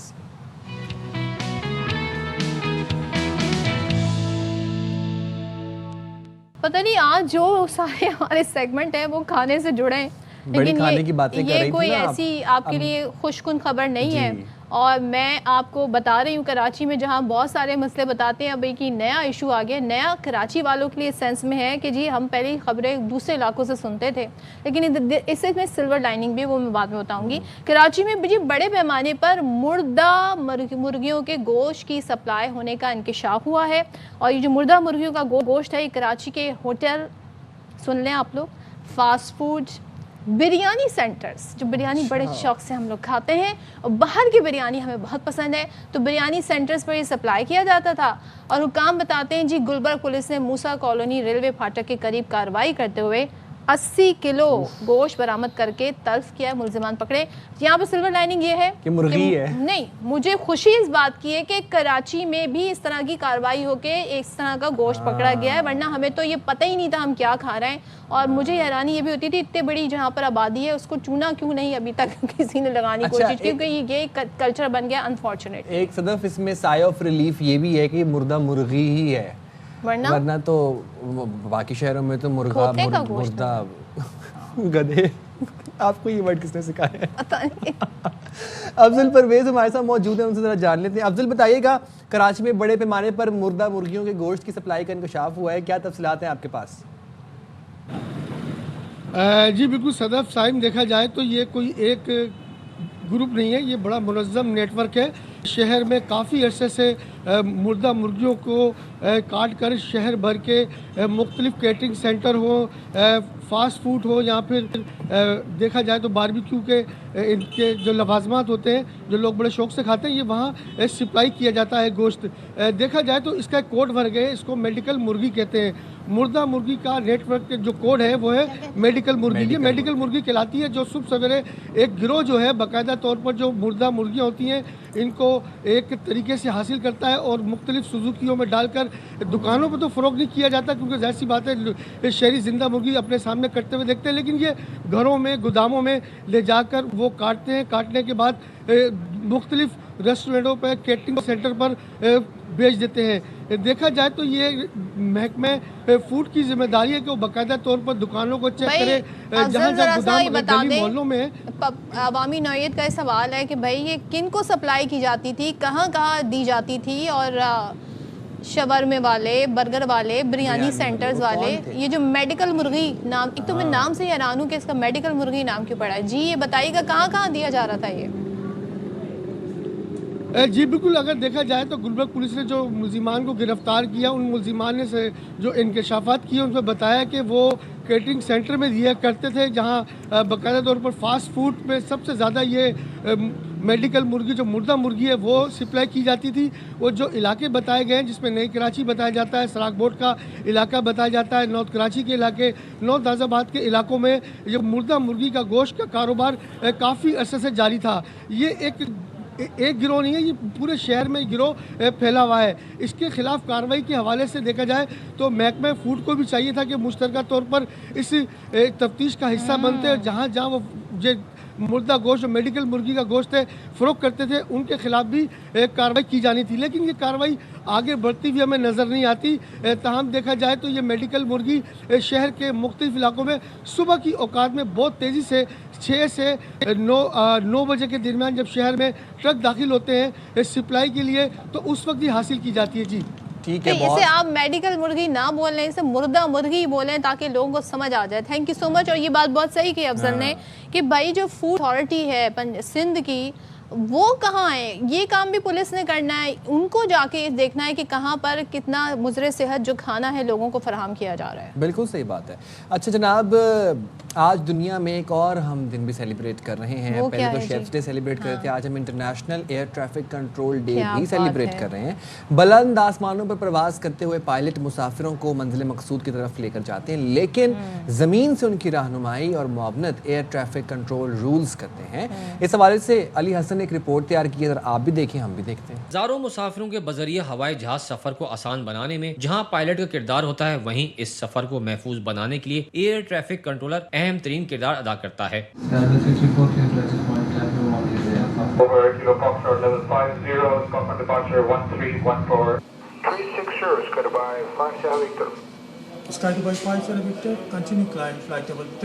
जमीन पर मौजूद ATC फजाई रास्तों की रहनुमाई और मुमकिन हादसात से बचाव के लिए मुसलसल कप्तान से राब्ते में रहते हैं। New ATM air traffic management system हम लगा रहे हैं यहाँ पे कराची में और लाहौर में। दो के भी हमारा जो ATM सिस्टम है ये भी अच्छा अपडेटेड है, but by the time technology advancement it needs to be updated. ATC का काम हवाई जहाज़ों के दरमियान महफूज फासला बरकरार रखने में मदद करने के अलावा मौसम की बदलती सूरत हाल से भी हवाबाजों को आगाह करना है। एक साल के अंदर अंदर हमारे पास नया एयर ट्रैफिक मैनेजमेंट सिस्टम लग जाएगा, जिसके अंदर हमारे पास ज़्यादा बेहतर सेफ्टी नेट्स अवेलेबल होंगे और हमारे एयर ट्रैफिक कंट्रोलर्स ज़्यादा बेहतर तरीके से अपनी ट्रैफिक को कंट्रोल कर सकेंगे। ज़मीन पर बैठकर फ़ज़ा में मौजूद हवाबाजों की रहनुमाई और पेशावराना महारत के साथ टेक्नोलॉजी के इस्तेमाल ने न सिर्फ फ़ज़ाई सफ़र को महफूज बनाया बल्कि कई खौफनाक हादसात को भी वकूअ पजीर होने से रोका है। अली हसन, एयरवाई न्यूज़, कराची। वैसे जी इसी के साथ हमारे प्रोग्राम का वक्त खत्म हो गया है, तो आप हमें 4 बजे भी देख सकते हैं, सोशल मीडिया पे भी आप हमें देख सकते हैं। सोशल मीडिया पे आजकल चल क्या रहा है? सोशल मीडिया पर तो वाह शैम्पी वाह ये ही चल रहा है। अभी तो वी वरंट ओवर नादिया और उसके बाद पे वो अच्छा जी ऐसा है क्या, अब ऊपर से वाह शैम्पी वाह भी आ गया है। My response to every inconvenience in my life, वाह शैम्पी वाह। चलिए इसी के साथ प्रोग्राम में आपसे इजाज़त चाहते हैं, अपना ख्याल रखिएगा। अल्लाह हाफ़िज़। पाकिस्तान हमेशा जिंदाबाद।